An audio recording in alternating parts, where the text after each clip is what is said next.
There is a drawing on the cover of a comic book published in November of 1961. Four people stand in the foreground, surrounded by chaos. A monster rises from the street. The city crumbles.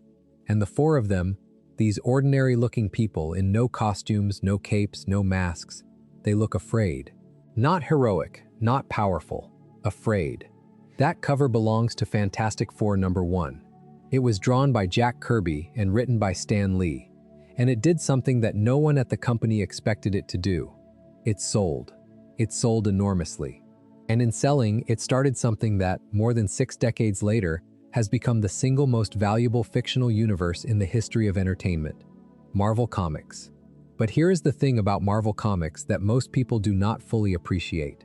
The version of Marvel that lives in the popular imagination, the one with the movies and the theme parks and the billion-dollar opening weekends, that version is the tip of something vastly larger and stranger and more complicated than any film could ever contain. Underneath the surface, beneath the characters everyone knows, beneath the storylines that made it into the MCU, there is an iceberg. And like all icebergs, what sits above the waterline is only a fraction of the total mass. Tonight, we are going to descend through that iceberg, layer by layer. From the things everyone knows, down through the things only dedicated readers remember, and further still, into the forgotten, the buried, the bizarre, and the genuinely unsettling corners of Marvel Comics history. We are going to talk about the death that changed an entire medium, the bankruptcy that nearly killed everything, the comic book so bad that its own writer admitted he only wrote it for free football tickets, the legal battle over a single character that lasted longer than most marriages, the superhero trucker with a metal skull who could pick up radio frequencies, and the moment when two of the most important creators in American pop culture history stopped speaking to each other forever, and the question of who really built the Marvel Universe became a wound that has never fully healed. Welcome to Quiet Marvel. Get comfortable. Settle in. Turn the lights down low. This is going to take a while, and that is the whole point. And if you have not subscribed yet, it really does help us keep making these. Let us get into it. Every iceberg starts at the surface, with the things you can see from a distance. And at the surface of the Marvel Comics iceberg, the thing that sits highest and catches the most light is a question that sounds simple but is not. Who created the Marvel Universe? The standard answer, the one most people carry around in their heads, is Stan Lee. And that answer is not wrong, exactly. But it is not complete. And the distance between not wrong and not complete is where one of the most painful stories in comics history lives. In 1961, Marvel Comics was not Marvel Comics. It was a small division of a publishing company called Magazine Management, run by a man named Martin Goodman. The comics side of the business had been through multiple name changes: Timely Comics in the 1940s, Atlas Comics in the 1950s, and by the early 60s it was a skeleton operation. Stan Lee, who had been working there since he was 17 years old, was the editor, the art director, and frequently the only writer. He was, by his own later admission, ready to quit. The story goes like this. Martin Goodman played golf with Jack Leibowitz, the head of DC Comics. Leibowitz mentioned that DC's Justice League of America was selling well. Goodman came back to the office and told Lee to create a superhero team. Lee, tired of the formulaic work he had been doing for years, decided to try something different. He wanted characters who argued with each other, characters who had problems, characters who felt, in some fundamental way, human. His wife, Joan, told him that if he was going to quit anyway, he might as well write the kind of comic he actually wanted to write. So he did. He called Jack Kirby, and together they made the Fantastic Four. That is the version Stan Lee told for decades, and the broad strokes of it are probably accurate. But Jack Kirby told a different version. In Kirby's telling, he was not called in to execute someone else's vision. He was the one who brought the concept. He had been developing team books for years. He had created or co-created the Challengers of the Unknown at DC, a team of adventurers with no superpowers who explored strange phenomena, a concept that bears more than a passing resemblance to the Fantastic Four. In Kirby's account, he brought the ideas, he designed the characters, he plotted the stories, and Lee added dialogue after the pages were drawn. The truth, as near as anyone can determine it, lies somewhere in the space between those two accounts. But here is what matters. In the 1960s, when Fantastic Four was new and the Marvel Universe was being built month by month, Lee and Kirby used language that acknowledged shared creation. Lee, in a 1966 interview, consistently used the word we. We created this. We came up with that. But by 1974, when Lee published a book called Origins of Marvel Comics, the language shifted. The we became I, and the more successful Marvel became, the more Lee's name moved to the foreground and Kirby's receded into the background. This was not simply a matter of ego, although ego was certainly involved. It was structural. Lee was the public face of Marvel. He was the one who did the interviews, who appeared on television, who cultivated the brand. Kirby was an artist, and in the hierarchy of the American comics industry in the 1960s and 1970s, artists were considered interchangeable. They were craftsmen, not creators. The system was designed to make them invisible, and it worked. By the late 1970s, Kirby was openly bitter. He gave interviews describing how he had done the heavy creative lifting on nearly every major Marvel character, how he had plotted the stories through his artwork and Lee had simply added word balloons. He described feeling erased from his own legacy. And the thing about Kirby's bitterness is that it was not unfounded. The evidence supports the idea that Kirby contributed far more to the creation of the Marvel Universe than he was ever publicly credited for. The character designs were his. The cosmic mythology was his. The visual language that defined Marvel Comics, the dynamic poses, the explosive action, the sense of scale and grandeur, that was Kirby. But here is the complication. Lee's contributions were also real. The dialogue, the humor, the self-awareness, the sense that these characters existed in something resembling the real world, those were Lee's additions. The Marvel method, the unique working arrangement where Lee would give an artist a brief plot outline, the artist would draw the entire story, and Lee would then add dialogue to the finished pages. That method meant both men were doing creative work. The question was never whether both contributed. The question was always about proportion. And proportion, in the comics industry, determines credit, and credit determines money, and money determines legacy. In 2009, the Kirby estate served Marvel with 45 notices of termination, attempting to reclaim copyright on characters Kirby had co-created, including the Fantastic Four, the X-Men, Thor, Iron Man, and the Hulk. The case went to court. Judge Colleen McMahon ruled against the Kirby heirs, concluding that Kirby's work constituted work for hire under the Copyright Act, which meant Marvel owned everything. The Kirbys appealed. In 2014, just before the case was to be heard by the Supreme Court, Marvel and the Kirby estate reached a confidential settlement. The terms were never made public, but Marvel began crediting Kirby more prominently, and the phrase co-created by started appearing where it had not appeared before. Think about what that means. The man who drew the first appearances of the Fantastic Four, the Hulk, Thor, Iron Man, the X-Men, the Silver Surfer, Galactus, Doctor Doom, Magneto, Black Panther, and the Inhumans, had to fight a legal battle lasting years, continued by his children after his death in 1994, just to have his name appear next to the characters he helped bring into existence. The company that built an empire on his drawings argued in court that he was, legally speaking, just an employee following orders. That is not a small thing. That is the foundation the entire Marvel Universe is built on. And it is not a story about good and evil. It is a story about a system, the American comics industry, that was designed from the ground up to benefit publishers at the expense of creators. Stan Lee did not invent that system, but he benefited from it more than perhaps any other individual in comics history.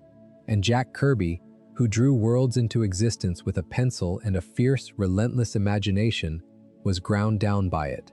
This needs to be stated plainly.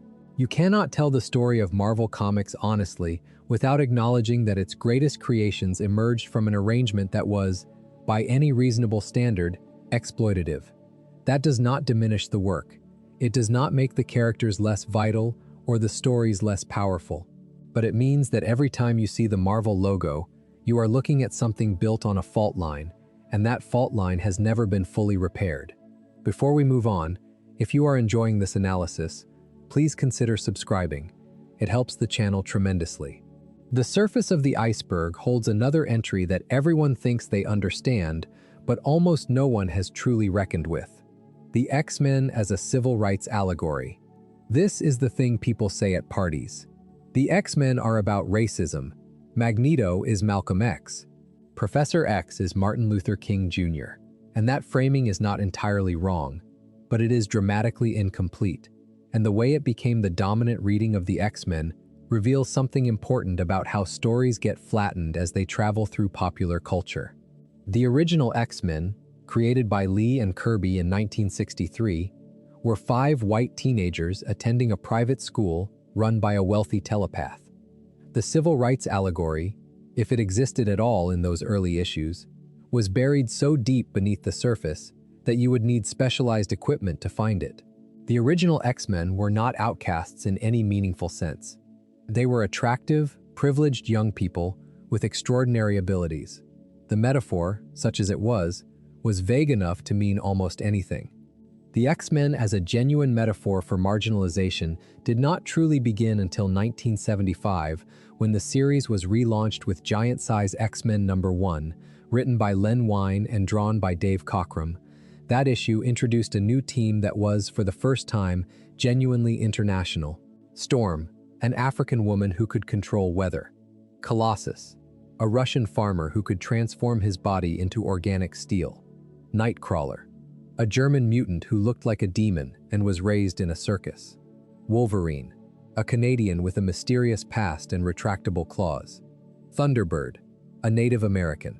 Banshee, an Irishman. Sunfire, a Japanese nationalist. These were not 5 clean-cut American teenagers. These were people from different cultures, different backgrounds, different continents, thrown together by circumstance and united by the fact that the world feared and hated them for what they were. But even then, the civil rights metaphor did not become the central organizing principle of the X-Men until Chris Claremont took over the writing with issue 94 in 1975 and held it for an unbroken run of nearly 17 years. Claremont was the one who made mutant persecution feel systemic rather than incidental. He introduced the Sentinels as government-sanctioned weapons of oppression.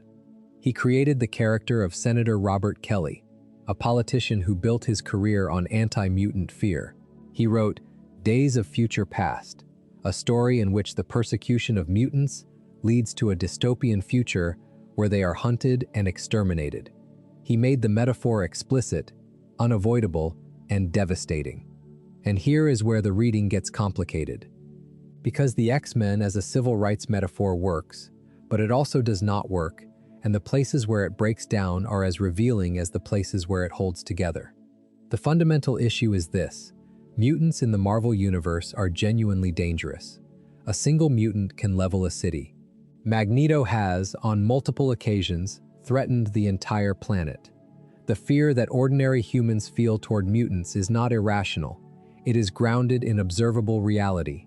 A mutant walking down the street might, at any moment, accidentally or intentionally, cause catastrophic harm. That is not how racism works in the real world. Black people in America are not feared because they possess the actual ability to destroy cities with their minds. The fear is invented. It is a projection. It has no basis in reality. But in the Marvel Universe, the fear of mutants has a basis, and that creates a tension in the metaphor that the comics have never fully resolved.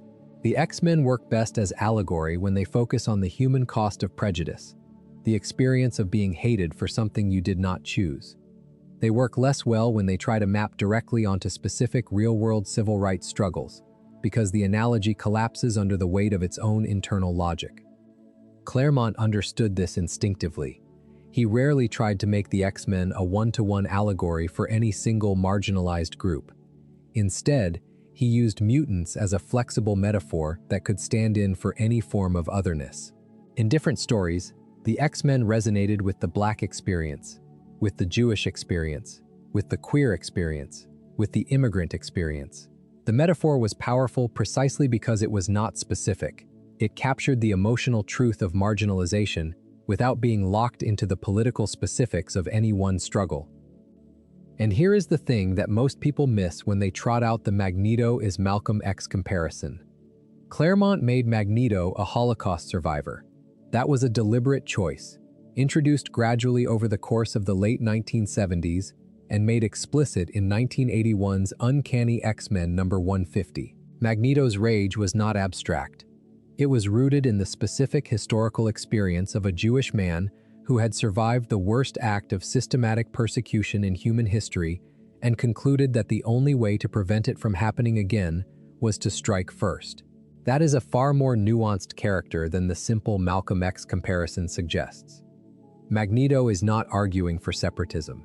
He is arguing that history repeats itself, and that the only people who survive are the ones who refuse to be victims again. Think about what that means for the metaphor. Professor Xavier believes in coexistence. Magneto believes that coexistence is a fantasy that will end in genocide. And the X-Men comics, at their best, never fully resolve that argument. They never declare one of them right and the other wrong. They let the tension sit. They let the reader wrestle with it. And that refusal to provide easy answers is what makes the X-Men, at their peak, genuinely literary fiction wearing superhero costumes. The X-Men have also become, particularly since the 1980s, one of the most important queer allegories in mainstream comics. The experience of discovering you are a mutant, often during puberty, the terror of telling your family, the possibility of rejection, the desire to pass as normal, these map onto the experience of coming out with an almost eerie precision. Claremont himself has acknowledged this reading, and many of the writers who followed him, particularly in the 2000s and beyond, made the queer subtext increasingly explicit. The legacy virus, a disease that primarily affected mutants, was introduced in 1993 and was widely read as an allegory for the AIDS crisis. The Cure storyline, in which a pharmaceutical company develops a way to suppress the mutant gene, raised questions about whether being different is a disease that needs to be fixed. None of this was accidental, and none of it was simple. The X-Men are not a metaphor. They are a dozen metaphors layered on top of each other, sometimes reinforcing each other and sometimes contradicting each other. And the richness of that layering is what has kept the franchise vital for over 60 years. It is not that the X-Men are about civil rights. It is that the X-Men are about what it feels like to be told that the thing that makes you different is the thing that makes you dangerous. And that feeling, that specific kind of fear and defiance and longing for acceptance, does not belong to any single group. It belongs to everyone who has ever been made to feel like they do not fit. That is the surface of the iceberg. The things most people know, or think they know. But even at the surface, the water is deeper than it looks. The creation of the Marvel Universe is entangled with questions of credit and exploitation that have never been resolved. The X-Men metaphor is richer and more complicated than the shorthand version suggests. And we have not even begun to descend. Below the waterline, the first layer holds something that, in many ways, shaped the entire landscape of American comics more profoundly than any single character or storyline. It is the story of censorship, and it begins with a psychiatrist, a book, a moral panic, and a code that governed what could and could not appear in a comic book for nearly 50 years. In 1954, a German-American psychiatrist named Frederick Wertham published a book called Seduction of the Innocent. The thesis was straightforward and inflammatory. Comic books were corrupting American youth. They caused juvenile delinquency, encouraged violence, and, Wertham insisted, promoted homosexuality. He pointed to Batman and Robin as an example of a wish dream of two homosexuals living together. He argued that Wonder Woman's strength and independence were a threat to traditional gender roles. He claimed that horror comics, particularly the ones published by EC Comics, were turning children into monsters. Wertham's methodology was, by modern standards, deeply flawed. His sample sizes were small. His conclusions were predetermined. He cherry-picked evidence and ignored contradictory data. Decades later, a researcher named Carol Tilley examined Wertham's original research notes and found that he had fabricated and manipulated data to support his thesis. But in 1954, none of that mattered. Seduction of the innocent arrived at a moment when America was primed for a moral panic. The Cold War was at its height. McCarthyism was in full bloom. Parents were anxious, and comic books, which were read by an estimated 90% of American children, were a convenient target. The United States Senate held hearings on the comics industry. The Senate Subcommittee on Juvenile Delinquency, chaired by Senator Estes Kefauver, called publishers and creators to testify. The most famous moment came when EC Comics publisher William Gaines was asked whether a cover depicting a woman's severed head was in good taste. Gaines, probably unwisely, responded that he thought it was in good taste for a horror comic. The exchange made headlines. Public opinion turned decisively against the industry. In response, the comics industry did what many industries do when faced with the threat of government regulation. It regulated itself. In October 1954, the Comics Magazine Association of America established the Comics Code Authority. The code was a set of 41 standards that dictated what could and could not appear in a comic book that bore the CCA seal of approval. And the restrictions were staggering. No vampires, werewolves, ghouls, or zombies. No Walking Dead. No torture. No excessive violence. No disrespect for authority figures. Criminals could never be sympathized with. Good must always triumph over evil. The word crime could not appear on a cover. The word horror could not appear on a cover. The word terror could not appear on a cover. The effect was immediate and devastating.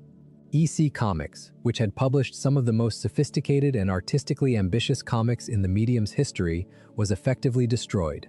Tales from the Crypt, The Vault of Horror, and crime suspense stories were all canceled. Dozens of smaller publishers went out of business entirely. The comics industry shrank dramatically, and the kinds of stories that could be told in comics were limited to a narrow range of acceptable subjects for nearly 2 decades. Marvel Comics operated under the code for years without significant incident. But in 1971, something happened that cracked the code's authority for the first time. The United States Department of Health, Education, and Welfare asked Stan Lee to write a story about the dangers of drug abuse. Lee wrote a 3-part story for The Amazing Spider-Man, issues 96 through 98, in which Peter Parker's friend Harry Osborn becomes addicted to pills. The story was clearly anti-drug. It depicted drug use as destructive and dangerous. It was, by any reasonable standard, a public service message. The Comics Code Authority refused to approve it. The code's rules stated that drug use could not be depicted in any context, even a negative one. Lee, with the support of Marvel publisher Martin Goodman, published the issues without the code seal.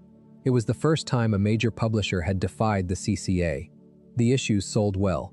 The sky did not fall, and the incident demonstrated that the code's absolutism was out of step with reality. The code was revised in 1971 to allow depictions of drug use in certain contexts. It was revised again in 1989 to loosen further restrictions, but its authority continued to erode. In 2001, Marvel withdrew from the Comics Code Authority entirely and established its own internal rating system. DC Comics and Archie Comics continued to submit to the code for another decade, but by 2011, when the last 2 publishers stopped submitting, the Comics Code Authority effectively ceased to exist. The seal that had governed American comics for 57 years disappeared without ceremony. Think about what the code did to Marvel Comics specifically. It meant that for decades, the company could not tell stories about addiction, sexuality, mental illness, domestic violence, or any of the other complex human experiences that literary fiction had been exploring for centuries. It meant that every villain had to be defeated. Every moral had to be clear. Every story had to end with the reassurance that the world was fundamentally safe and orderly. And when you consider that the Marvel Universe was supposed to be set in something resembling the real world, a world where characters lived in New York City and dealt with real problems, the constraints of the code were not just limiting. They were philosophically incompatible with the company's founding premise. The irony is that the code's restrictions may have inadvertently forced Marvel's writers to become more creative. When you cannot show violence explicitly, you have to find other ways to create tension. When you cannot depict moral ambiguity directly, you have to embed it in subtext.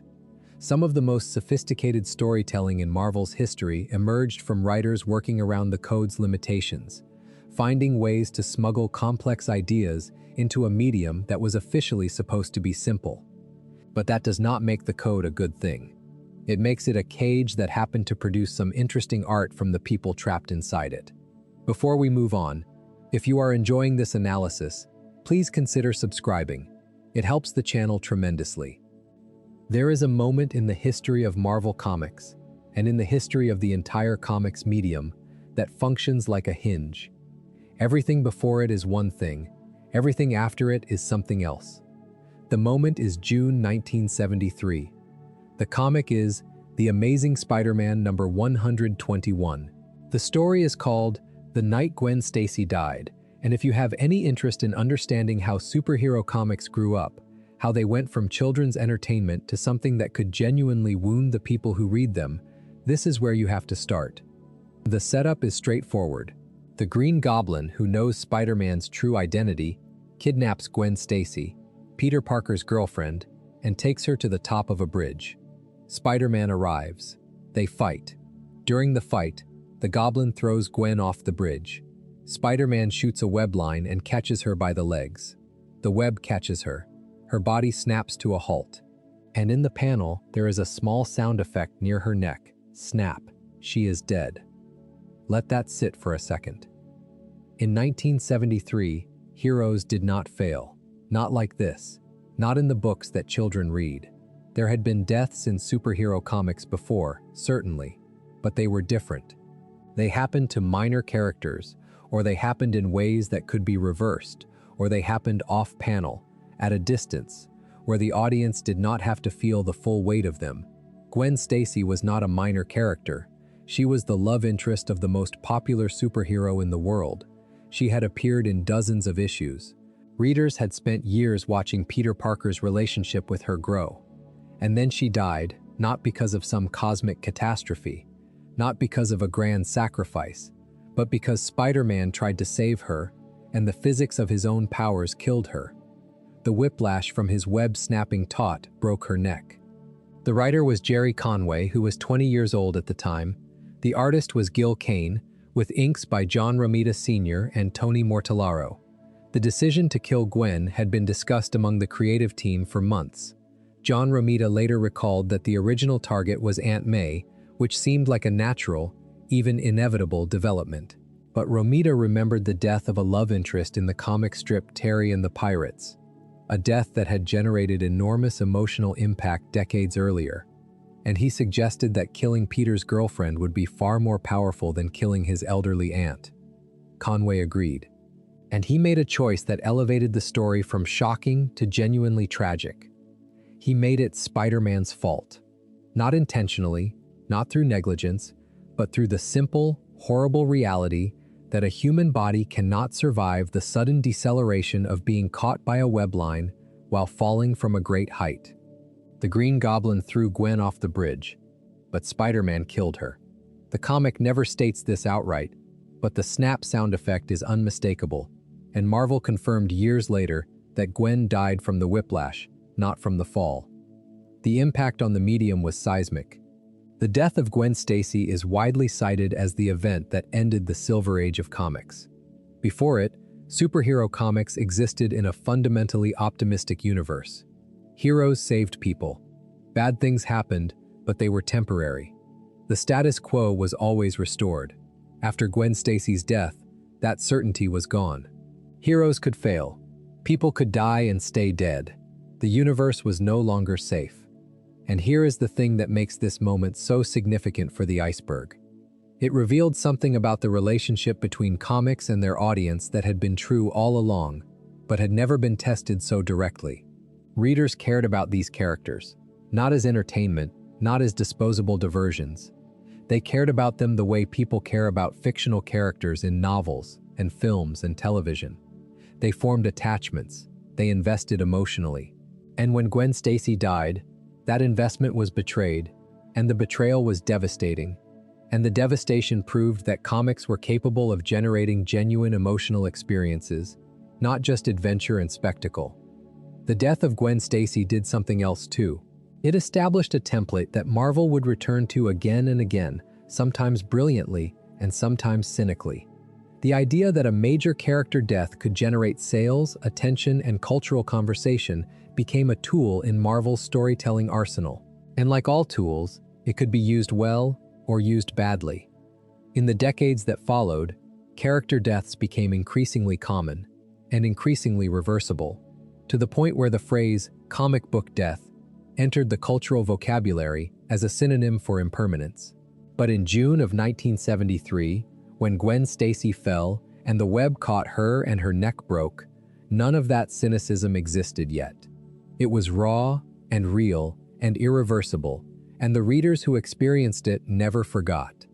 The Amazing Spider-Man number 122, published the following month in July 1973, concluded the story. The Green Goblin, Norman Osborn, died during the final confrontation with Spider-Man, impaled by his own glider. That death, too, was intended to be permanent, and for over 20 years, it was. Norman Osborn stayed dead until 1996, when Marvel brought him back during the Clone Saga. But Gwen Stacy has never been brought back. Not truly. There have been clones, alternate universe versions, and various narrative workarounds, but the Gwen Stacy of Earth 616, Peter Parker's first true love, has remained dead for over 50 years. In a medium where death is temporary and resurrection is routine, that permanence is remarkable.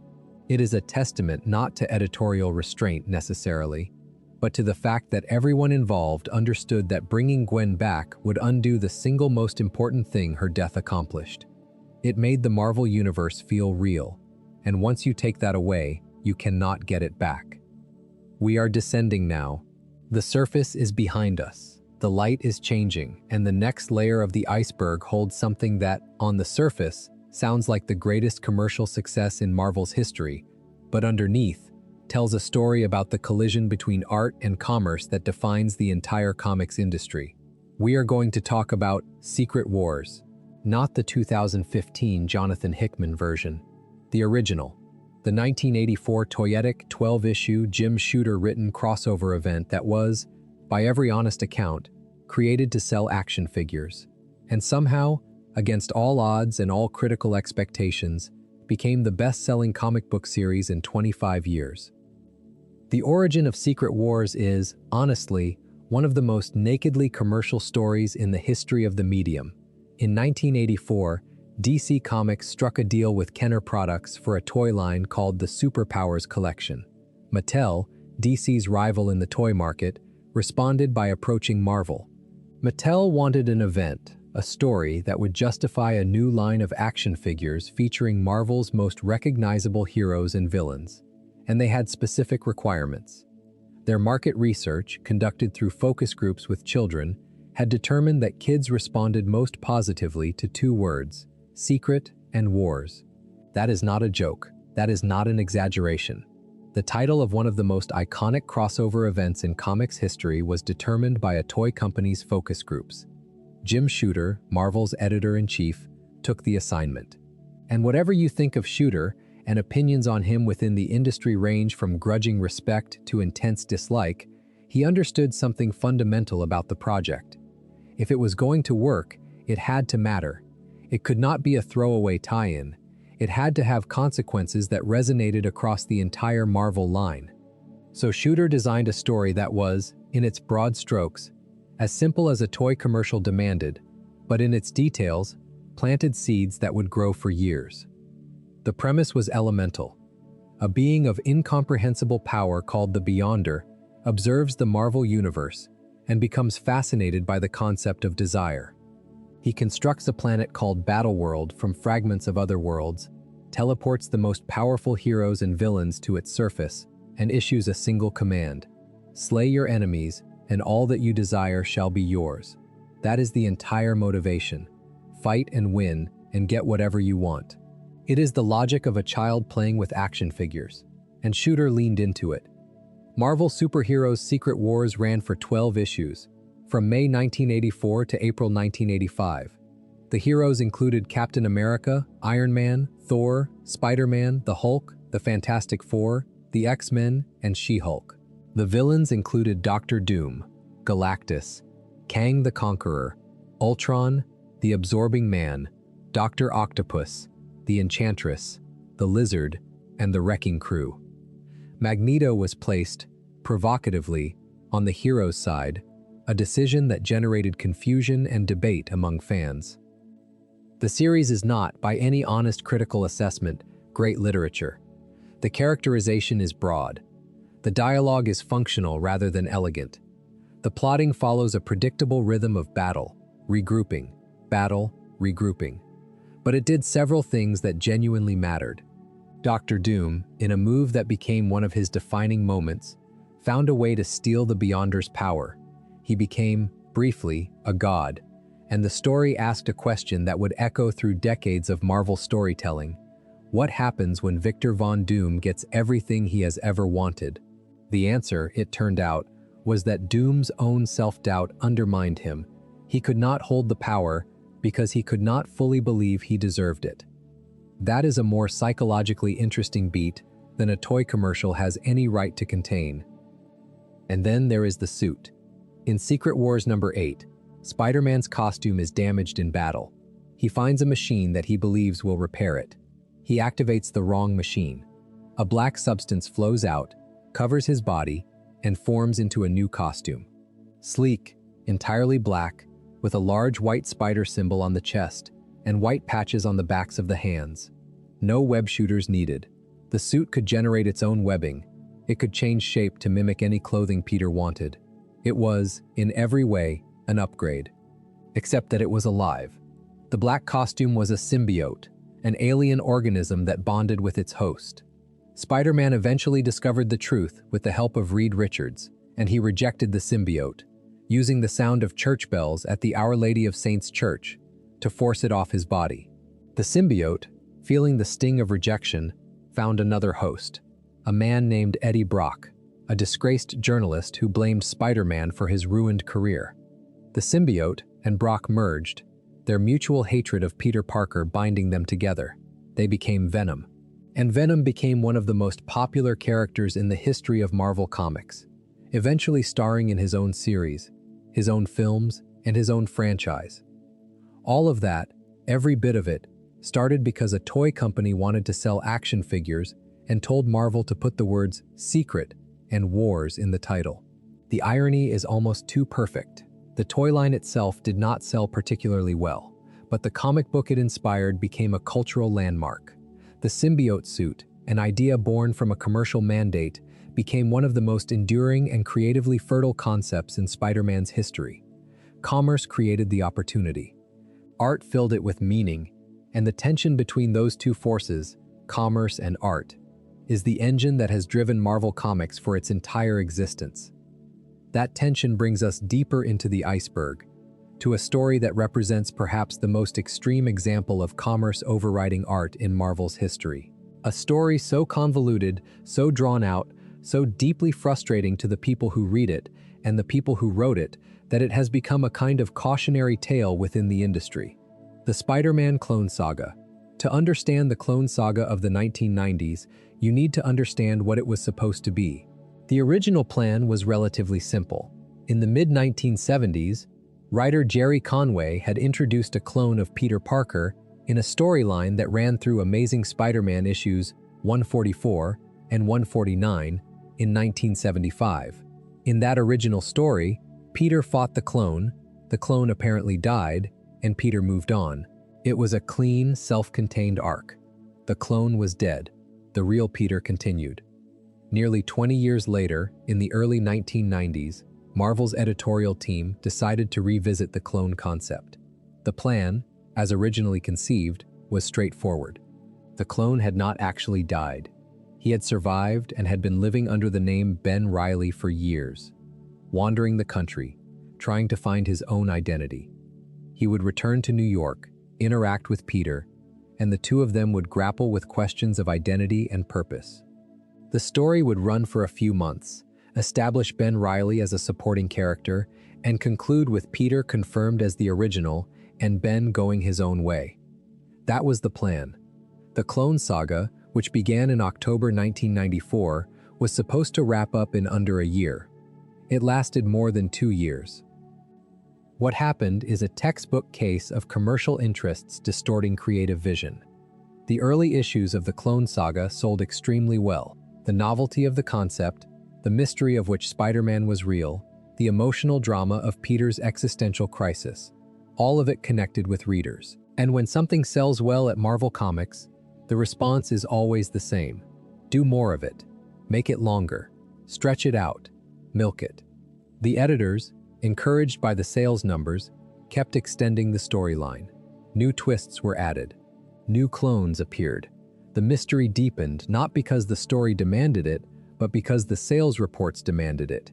And then came the decision that nearly destroyed the Spider-Man franchise. Marvel announced that Ben Reilly was the real Peter Parker. The Spider-Man that readers had been following for 20 years was the clone. Ben was the original. The backlash was immediate and volcanic. Readers were furious. Critics were baffled. Even the writers and artists working on the books were deeply uncomfortable with the direction. Howard Mackey, one of the writers involved, later admitted that the saga became too unwieldy, with too many creative voices pulling in different directions. The plotting became contradictory. Characters acted inconsistently. Revelations were introduced and then contradicted within months. The story collapsed under its own weight. Marvel eventually reversed course. In December 1996, at the conclusion of the saga, it was revealed that Peter Parker had been the real Spider-Man all along. Ben Reilly was the clone.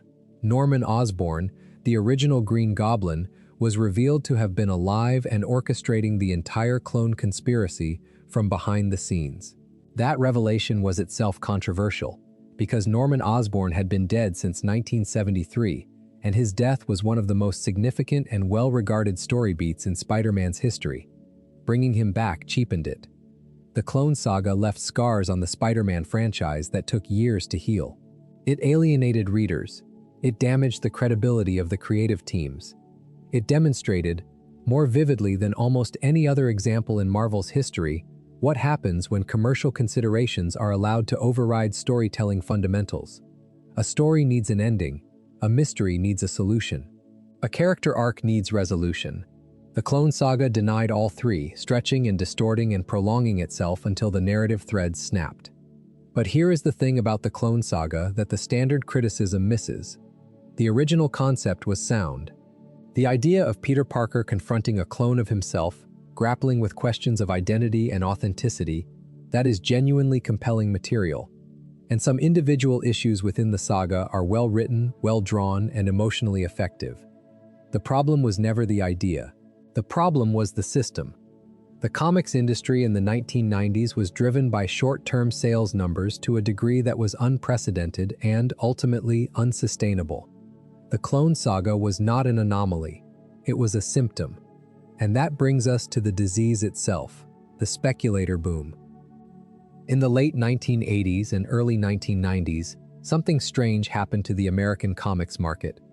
People who had never read a comic book in their lives started buying them, not to read, to invest. The logic was simple and, in hindsight, obviously flawed. Old comic books were valuable. Action Comics #1, the first appearance of Superman, was worth hundreds of thousands of dollars. Amazing Fantasy #15, the first appearance of Spider-Man, was worth tens of thousands. Therefore, the reasoning went, if you bought new comic books and kept them in pristine condition, they would eventually be worth a fortune. The industry was happy to feed this delusion.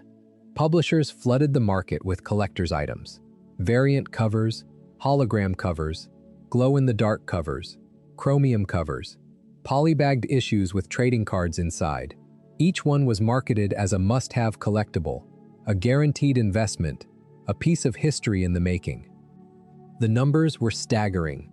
In 1985, Marvel published approximately 40 titles per month, each priced around 60 cents. By 1993, the company was publishing 140 titles per month, most priced at $1.25 or higher. X-Men #1, published in 1991, with art by Jim Lee and written by Chris Claremont, sold approximately 8 million copies across its 5 variant covers. 8 million. To put that in context, A successful comic book today sells between 30,000 and 100,000 copies. The problem, the fundamental, inescapable, mathematically inevitable problem, was supply. Old comic books were valuable because they were rare. Action Comics #1 was printed in 1938, when comics were disposable entertainment. Most copies were read, folded, torn, thrown away, used to line bird cages. The surviving copies were valuable precisely because so few survived.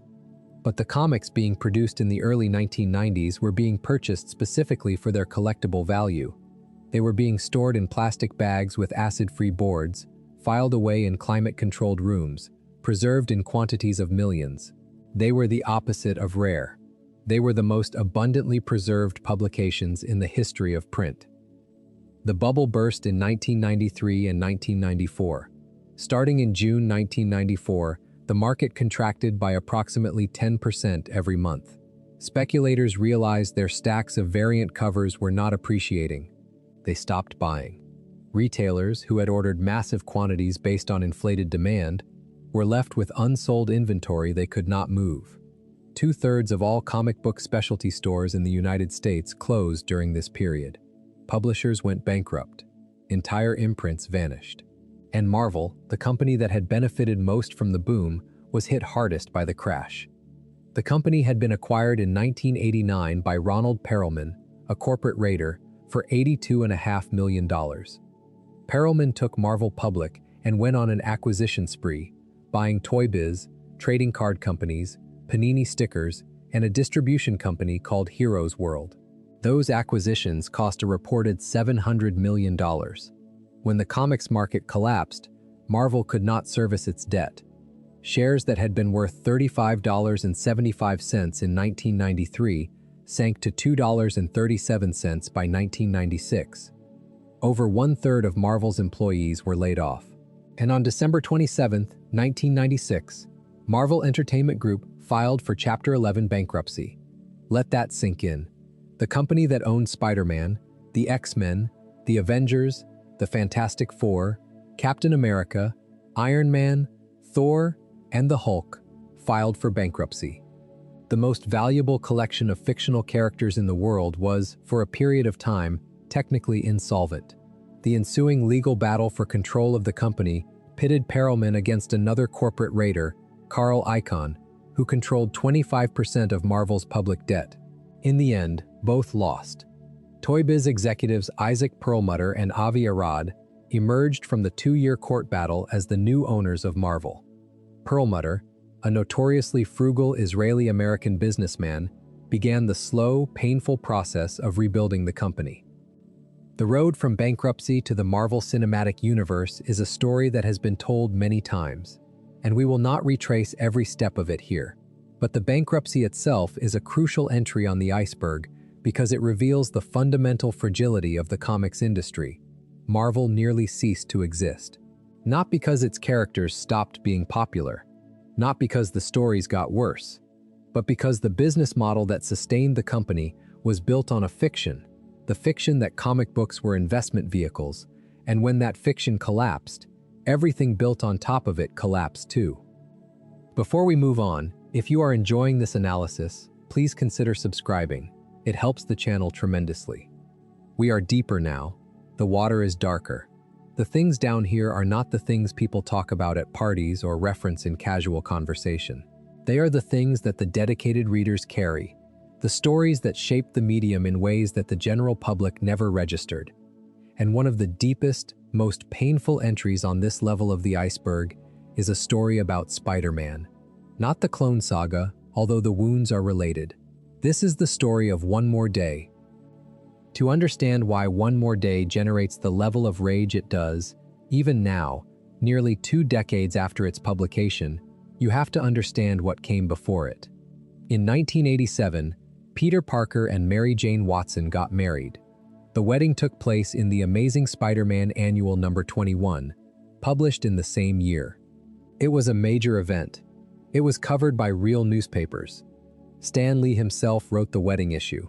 And for the next 20 years, Peter and Mary Jane's marriage was a foundational element of Spider-Man's identity. He was not a bachelor, he was not a kid, he was a married man dealing with married people problems on top of his superhero problems. Paying rent, managing a relationship, trying to balance responsibility to his wife with responsibility to the world. Not everyone at Marvel was happy about the marriage. Joe Quesada, who became Marvel's editor-in-chief in 2000, was vocal about his belief that the marriage was a mistake. His argument was that a married Spider-Man was less relatable to younger readers, less flexible as a storytelling vehicle, and fundamentally at odds with the character's core appeal. Peter Parker was supposed to be the hard-luck hero, the guy who could never catch a break. A stable marriage, Quesada argued, undermined that. Quesada wanted the marriage undone, but he did not want a divorce, because he felt that would make Peter look bad. He did not want Mary Jane to die, because that would be gratuitously dark. He did not want it to be a dream or a hallucination, because that would be insulting to the readers. So he found another way, and the way he found was, by almost universal agreement, worse than any of those alternatives. One More Day was a 4-part crossover that ran through The Amazing Spider-Man, Friendly Neighborhood Spider-Man, and Sensational Spider-Man in late 2007, concluding in January 2008. It was written by J. Michael Straczynski, who had been writing Amazing Spider-Man since 2001 and had produced some of the most acclaimed Spider-Man stories in decades. Straczynski did not want to write One More Day. He disagreed with the concept so strongly that he asked to have his name removed from the final 2 issues. Quesada talked him out of it. The story goes like this. During the Civil War crossover, Peter Parker had publicly revealed his identity as Spider-Man. In the aftermath, a sniper working for the Kingpin shoots at Peter but hits Aunt May instead. She is dying. Peter cannot save her. No doctor can save her. No superhero can save her. And then Mephisto appears. Mephisto is Marvel's version of the devil. He offers Peter a deal. He will save Aunt May's life. In exchange, he wants Peter and Mary Jane's marriage, not the memory of it. The marriage itself. Mephisto will alter reality so that Peter and Mary Jane were never married. Their love will still exist somewhere in some form, but the life they built together will be erased. It will never have happened. Peter and Mary Jane agree to the deal. Think about what that actually means. Stripped of all narrative framing, described in the plainest possible language, the story of One More Day is this. A superhero makes a deal with the devil to save his elderly aunt's life by erasing his marriage from existence. The most famous everyman hero in comics, the character defined by the principle that with great power comes great responsibility, solves his problem by making a bargain with a demon. He does not sacrifice himself. He does not find a clever solution. He does not accept the consequences of his choices. He trades his marriage for a magic fix. The critical response was devastating. Richard George, writing for IGN, called it the best example of editorial influence gone horribly, horribly wrong. Tim Marchman of the Wall Street Journal compared it to having a Z-movie director film a studio-funded prequel to Martin Scorsese's Taxi Driver. Fans were not merely disappointed, they were furious. They felt that the story had violated the fundamental integrity of the character. Peter Parker does not make deals with the devil. Peter Parker accepts the consequences. Peter Parker does the right thing even when it costs him everything. That is the whole point of the character, and One More Day took that away. Quesada defended the decision for years. He argued that it was necessary to preserve Spider-Man's longevity, that the marriage had been constraining the stories that could be told, and that the resulting new status quo, called Brand New Day, would reinvigorate the franchise. And in fairness to Quesada, Brand New Day did produce some good Spider-Man stories. The creative teams were strong, the sales improved, but the shadow of One More Day hung over everything. Every time Peter dated someone new, readers remembered that he had been married to Mary Jane and that the marriage had been erased by a literal deal with the devil. The foundation was poisoned. What makes One More Day such an important entry on the iceberg is not just that it was a bad story. Bad stories happen all the time. Comics are a monthly medium, and not every issue can be a masterpiece. What makes it important is what it reveals about the power dynamics of the comics industry. The writer did not want to write it. The readers did not want to read it. The fans did not want the outcome. But the editor-in-chief wanted it, and in the American comics industry, the editor-in-chief's vision overrides everything else. The characters belong to the company. The creators are hired hands. And if the person at the top decides that Spider-Man's marriage needs to go, then it goes, regardless of what anyone else thinks. That is not a system designed to produce great art. It is a system designed to produce content that serves a corporate vision of what a character should be. And the fact that Marvel's corporate vision of Spider-Man, a perpetual bachelor who cannot catch a break, is fundamentally at odds with the natural trajectory of a character who had been growing and changing for 40 years. That is a contradiction the company has never resolved. Let us go deeper still. There is a character in the Marvel Universe whose very existence is a puzzle. He is one of the most powerful beings in the entire fictional cosmos, capable of feats that dwarf those of Thor, the Hulk, or even the most powerful mutants. He is also, simultaneously, the most psychologically fragile hero Marvel has ever created. His name is Robert Reynolds.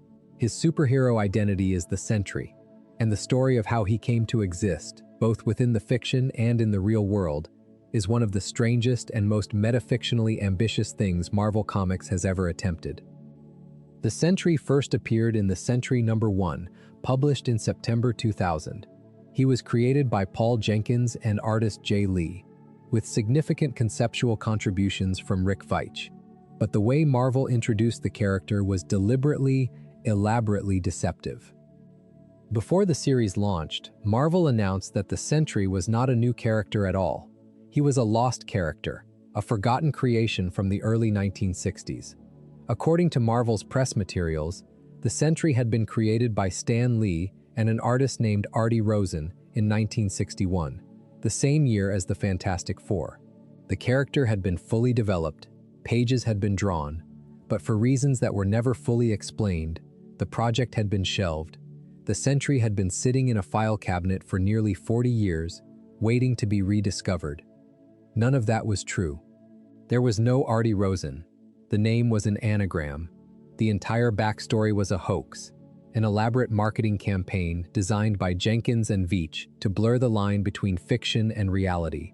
And that hoax was not just clever marketing. It was thematically central to the character. Because within the Marvel Universe, the Sentry's story works on exactly the same principle. Robert Reynolds wakes up one day and remembers that he is the Sentry, the most powerful superhero in the world. He has been operating for years. He has saved the world countless times. He has relationships with every major hero, but somehow, impossibly, everyone has forgotten him. The entire world, every person, every hero, every record, has been wiped clean of any memory of the Sentry's existence. The reason for this erasure is the void. The Sentry's power comes with a terrible cost. For every good thing the Sentry does, the void, a dark entity that is either his evil counterpart or a manifestation of his own psyche, does something equally destructive. Save 1,000 lives, and the void kills 1,000 lives somewhere else. The balance is absolute and inescapable. And at some point in the past, Reynolds made a choice. He used his power to erase himself from the world's memory, removing the Sentry and the void simultaneously. He chose to be forgotten because his existence, on balance, caused as much harm as good. Think about what that actually means as a superhero concept. The Sentry is a character whose defining act is not a feat of strength or courage. It is an act of self-erasure. He is the hero who concluded that the world would be better off if he had never existed. And the series asks the reader to sit with that conclusion and consider whether he might be right. Jenkins layered this premise with a devastating portrayal of mental illness. Reynolds is not a confident hero grappling with a philosophical dilemma. He is a deeply unwell man. He suffers from agoraphobia. He is overweight and out of shape.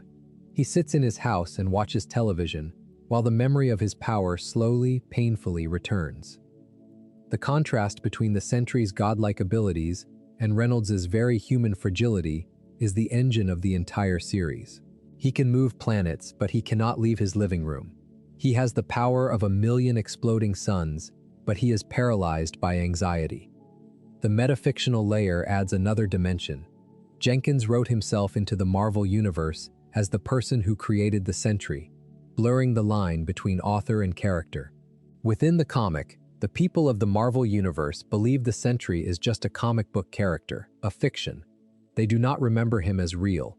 And the question of whether he is real, whether his memories are genuine or delusional, whether he is a hero or a madman, is never fully resolved in the original miniseries. The Sentry later became a recurring character in the mainline Marvel Universe, joining the Avengers and playing significant roles in major crossover events. His story became, over time, increasingly complicated and, some would argue, increasingly diluted. The original miniseries was a character study.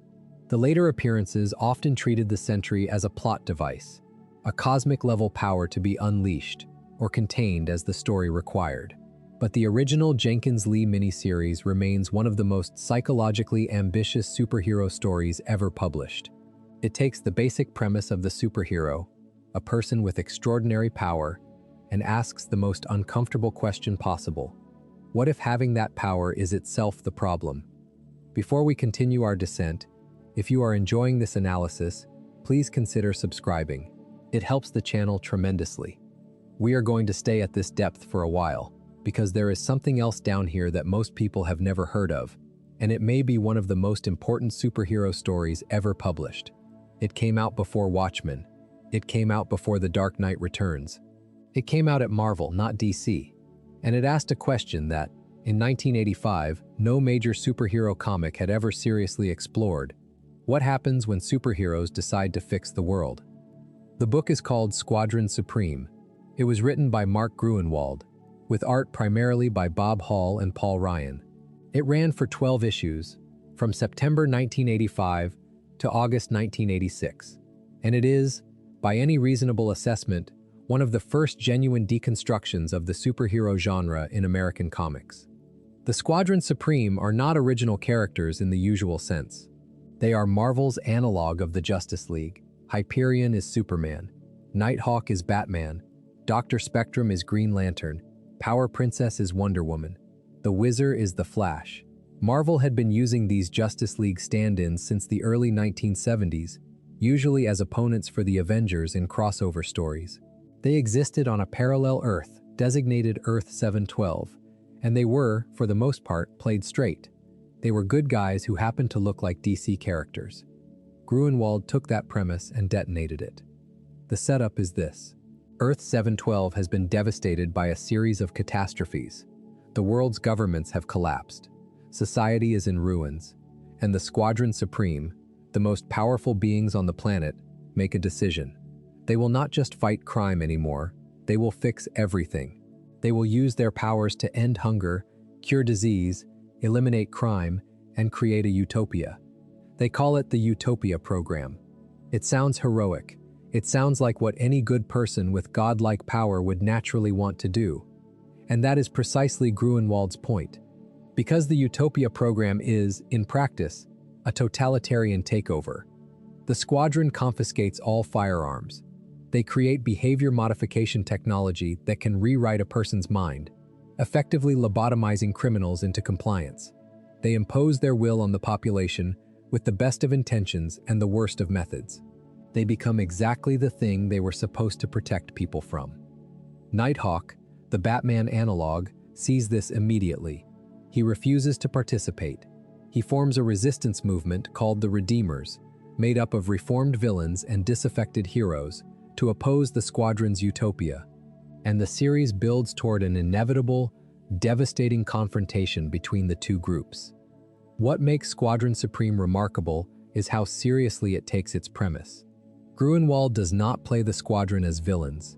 They are not corrupted by power in the traditional comic book sense. They are not secretly evil. They genuinely believe they are doing the right thing. And some of what they do is, on its face, good. They cure diseases. They feed the hungry. They create peace. But the cost of that peace is freedom. The cost of that order is autonomy. And the series forces the reader to grapple with the question of whether a perfect world is worth living in if someone else decided what perfect means. The series also does something that was virtually unprecedented in mainstream superhero comics at the time. Characters die and stay dead. Not temporarily, permanently. Major characters, characters the reader has spent issues getting to know and care about, are killed in the climactic battle. The deaths are not glorious. They are ugly, messy, painful. They feel like the real consequences of real violence, which is exactly what Gruenwald intended. Squadron Supreme predates Watchmen by roughly a year. Alan Moore's masterwork is, rightfully, celebrated as the definitive deconstruction of the superhero genre. But Gruenwald was asking many of the same questions first, and he was asking them within the constraints of the mainstream Marvel universe, without the creative freedom that Moore had at DC. Squadron Supreme never received the critical attention or commercial success of Watchmen. It was published as a limited series rather than a prestige format graphic novel. It did not have the cultural moment that Watchmen had, but it laid groundwork. It proved that mainstream superhero comics could engage with genuinely complex political and moral questions without abandoning the things that made them superhero comics in the first place. Gruenwald was, by all accounts, one of the most passionate and dedicated people to ever work at Marvel. He served as an editor, a writer, and an unofficial continuity expert for decades. He wrote Captain America for 10 years, one of the longest runs on the character. He created the official handbook of the Marvel Universe, an encyclopedic reference guide that cataloged every character, every team, and every location in the Marvel Universe. His dedication to Marvel's fictional world was legendary. When he died in 1996, at the age of 42, his ashes were mixed into the ink of a printing of Squadron Supreme, the book he considered his greatest achievement. Let that sit for a moment. A man loved a fictional world so much that he literally became part of it. That is the kind of story that lives at this depth of the iceberg. Not scandalous, not controversial, just quietly extraordinary. The kind of devotion that most people never hear about, that never makes it into the popular narrative of what Marvel Comics is, but that defines, more than any billion-dollar film, what the medium actually means to the people who give their lives to it. The iceberg goes deeper, and the deeper it goes, the stranger it gets. We have talked about stories that shaped the medium. We have talked about controversies that fractured fan communities. Now we are going to talk about the people who walked away. Because the history of Marvel Comics is not just the history of the characters and the stories.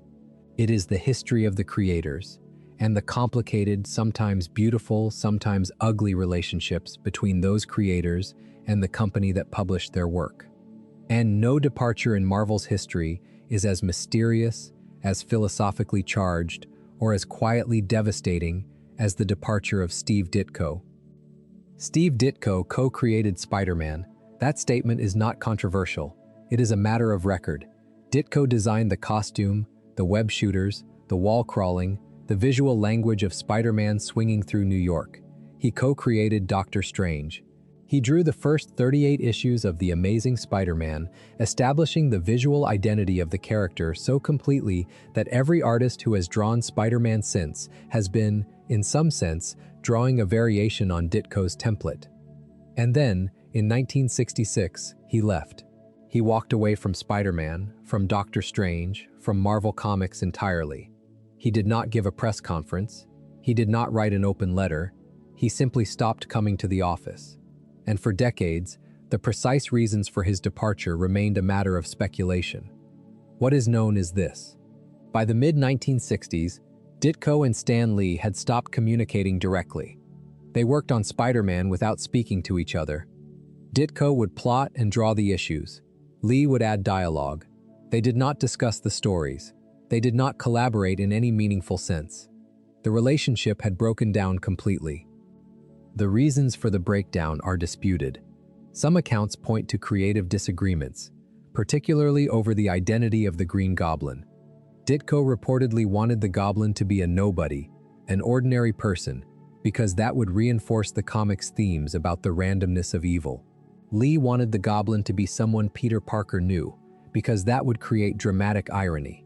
Lee won that argument, but only after Ditko left, when John Romita Sr. took over the art, and the Goblin was revealed to be Norman Osborn in issue 39. Other accounts point to disputes over credit and compensation.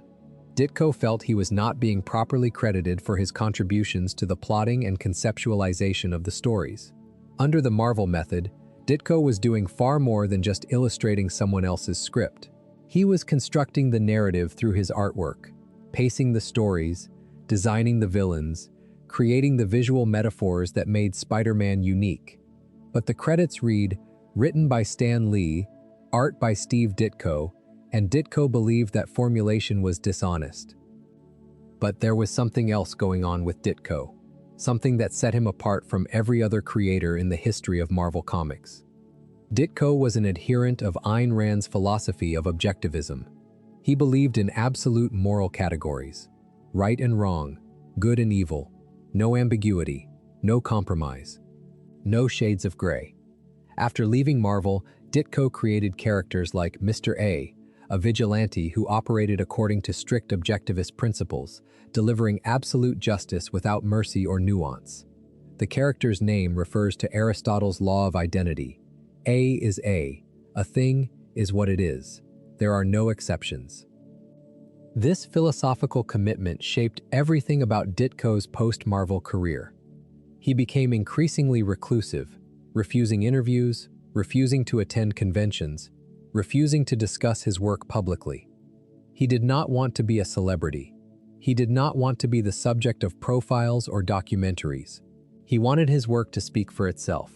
And when his work did not sell, when the audience moved on, when the comics industry forgot about him, he continued to create, publishing small-run independent comics that expressed his philosophical convictions with an intensity that bordered on the fanatical.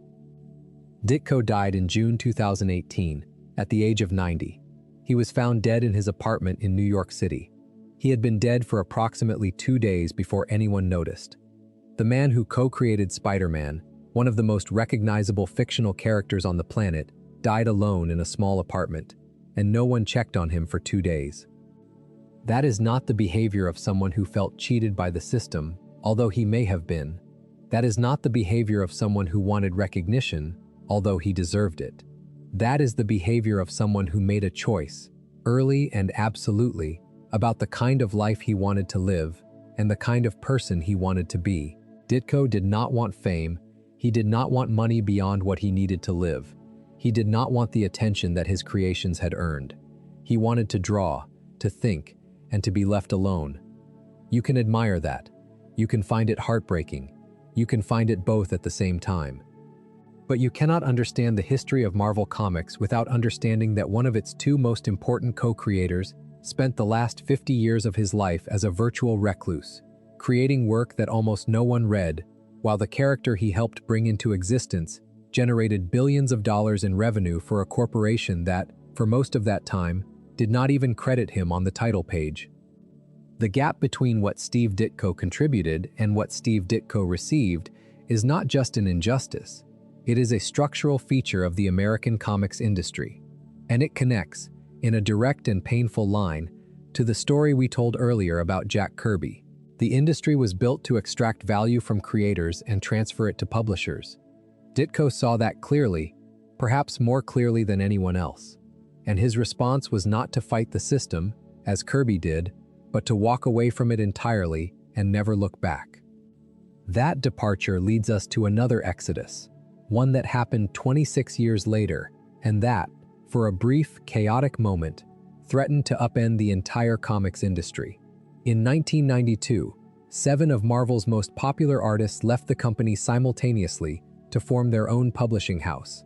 They called it Image Comics, and the story of why they left and what happened after is one of the most important business stories in the history of the medium.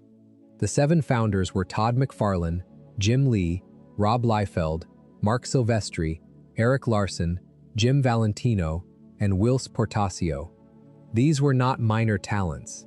They were the biggest names in comics. McFarlane's Spider-Man #1 had sold over 2.5 million copies. Lee's X-Men #1 had sold 8 million. Liefeld's X-Force #1 had sold 5 million. These men were, by any measure, the most commercially successful artists in the industry, and they were unhappy. The issue was the same issue that had driven Kirby and Ditko before them: ownership. At Marvel, the artists owned nothing. The characters they drew belonged to Marvel. The stories they helped create belonged to Marvel. The artwork itself, the physical pages, belonged to Marvel. The artists were work-for-hire contractors, and no matter how many copies their books sold, their compensation was limited to page rates and, in some cases, royalties. The billions of dollars their work generated went to the corporation. Image Comics was founded on a simple, radical principle. Creators owned their creations. Each of the 7 founders would publish his own title under the Image umbrella, and each would retain full ownership of everything he created. There would be no editorial oversight, no corporate interference, no work-for-hire contracts. The artists would have complete creative and financial control. The first Image comic published was Rob Liefeld's Youngblood #1 in April 1992.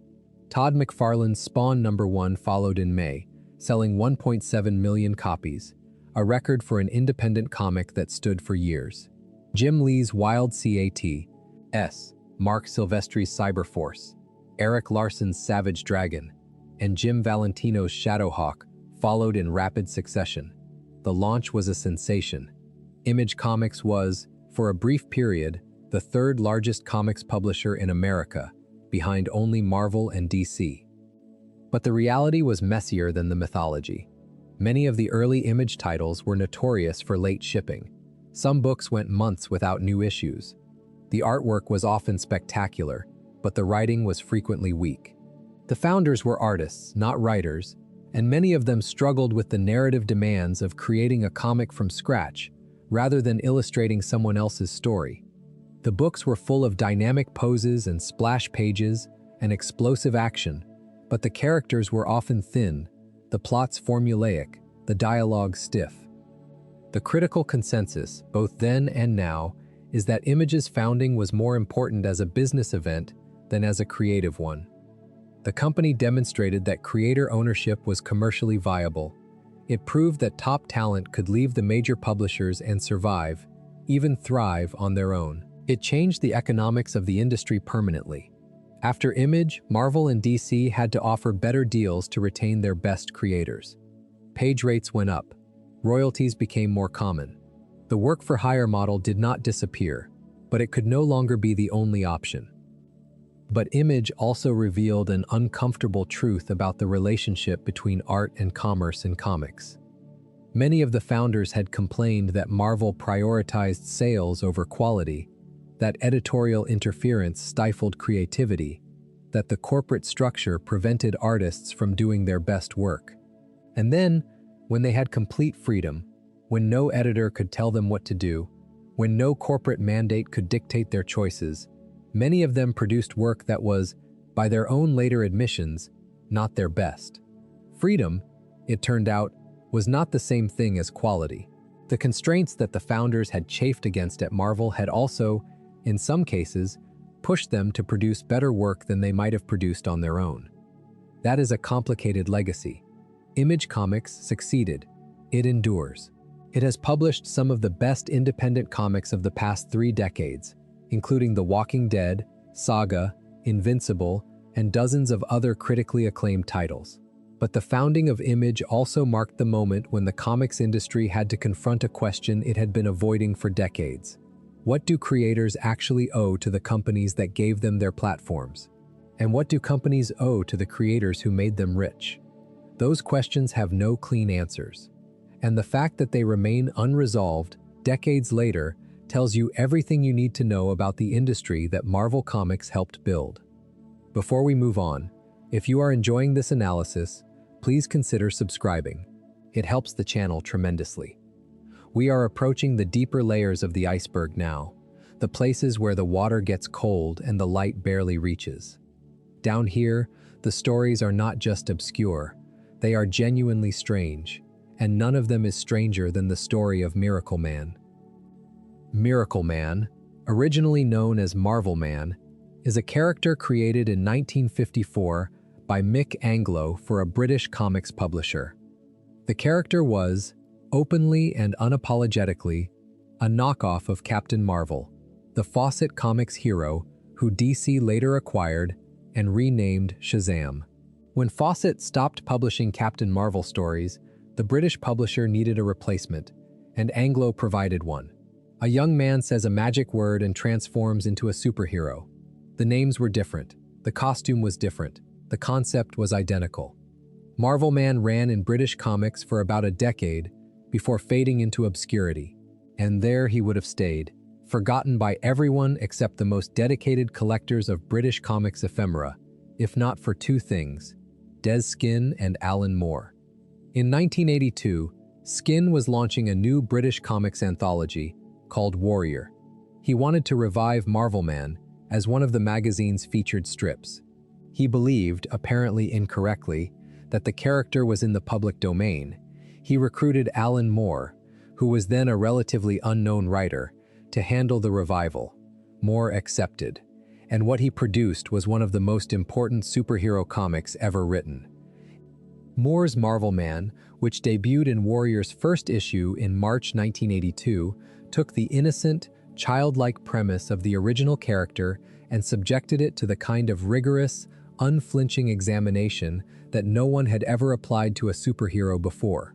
The story asked, what would it actually be like if a middle-aged, overweight, ordinary man suddenly discovered that he could become a god?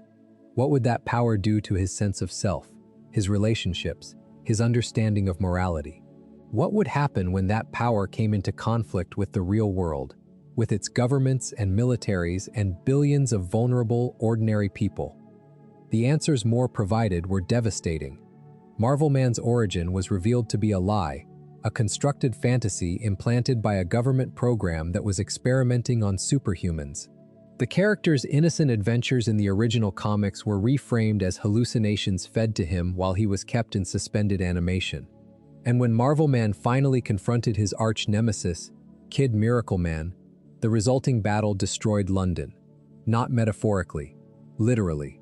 Moore depicted the destruction in excruciating detail. Bodies in the streets, buildings in rubble, civilians torn apart.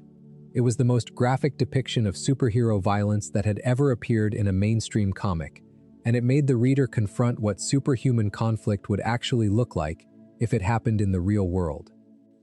Moore's Marvelman ran in Warrior from 1982 to 1984, when disputes between Moore and Skin over rights and royalties brought the strip to a halt. The story was eventually picked up by the American publisher Eclipse Comics, which renamed the character Miracleman to avoid legal conflict with Marvel Comics. Eclipse published Moore's remaining chapters and then handed the series over to Neil Gaiman, who began a new arc exploring what happened to the world after Miracleman effectively became its benevolent dictator. And then Eclipse went bankrupt in 1994, and the rights to Miracleman became the subject of a legal nightmare that lasted nearly 2 decades. When Eclipse's assets were liquidated, Todd McFarlane purchased them for $25,000. McFarlane believed that the purchase included the rights to Miracleman. Neil Gaiman disagreed. The two men, who had previously been friends and collaborators, went to war. Gaiman sued McFarlane. McFarlane sued Gaiman. The case dragged on for years, bouncing between courts, generating mountains of legal documents and very little clarity. And then, in 2009, came the most remarkable twist. It was discovered that Mick Anglo, the original creator of Marvelman back in 1954, had never actually sold the rights to the character. He had owned them all along. Every subsequent transaction, every deal, every lawsuit had been based on a false premise. Nobody had ever had the legal right to publish Marvelman or Miracleman because the rights had never left Anglo's hands. Marvel Comics, the corporation, stepped in. They negotiated directly with Anglo and acquired the rights to Marvelman. They began reprinting Moore's stories, though Moore, who had long since disavowed his work on the character, asked that his name be removed and the stories credited to the original writer. Gaiman eventually reached a settlement with McFarlane. Marvel announced plans for new Miracleman stories. The Miracleman saga is, in miniature, the entire history of the comics industry compressed into a single character. Creation, exploitation, forgotten genius, legal battles, corporate acquisition. The work itself, Moore's and Gaiman's contributions to the character, is among the most important superhero fiction ever produced. And it spent nearly 20 years unavailable, out of print, lost in a legal labyrinth, because the industry that produced it could not figure out who owned it. That is not a system that values art. That is a system that values ownership.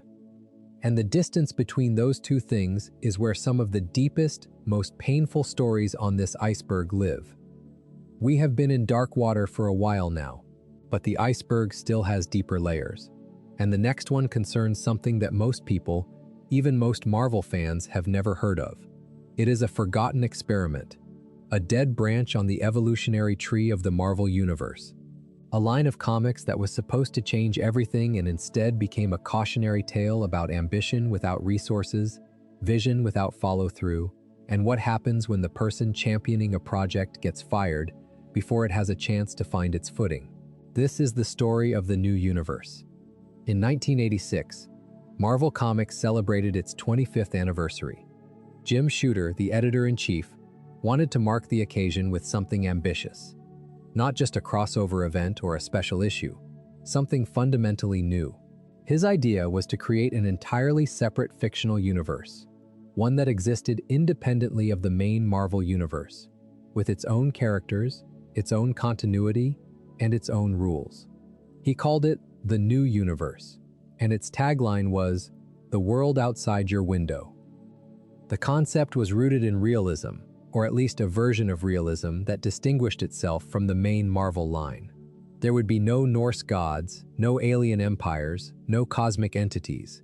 The new universe would depict ordinary people who gained extraordinary abilities in a world that otherwise operated according to the same rules as the real one. Technology would not be more advanced than it actually was in 1986. Governments would respond to superhumans with fear and bureaucracy, not with superhero registration acts and cosmic councils. The stories would unfold in real time. If a month passed between issues in the real world, a month passed in the new universe. Shooter launched 8 titles simultaneously in the fall of 1986. Starbrand, DP7, Justice, Nightmask, Psyforce, Kickers Inc., Merc, Spitfire, and the Troubleshooters.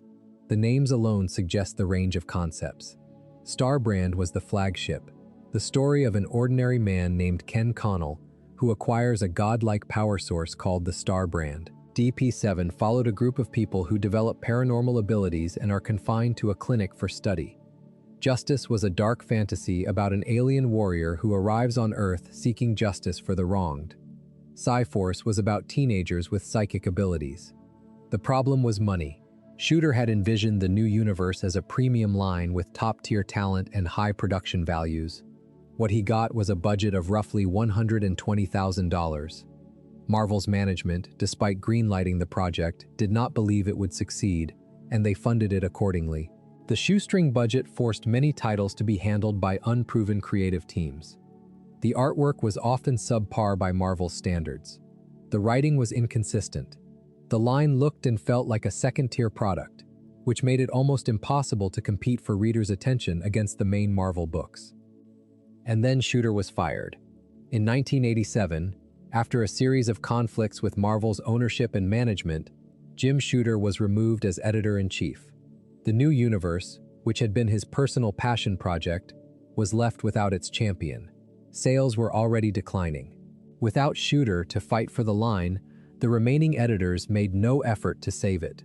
4 of the 8 original titles were canceled after just 12 issues. But before the new universe died, something remarkable happened.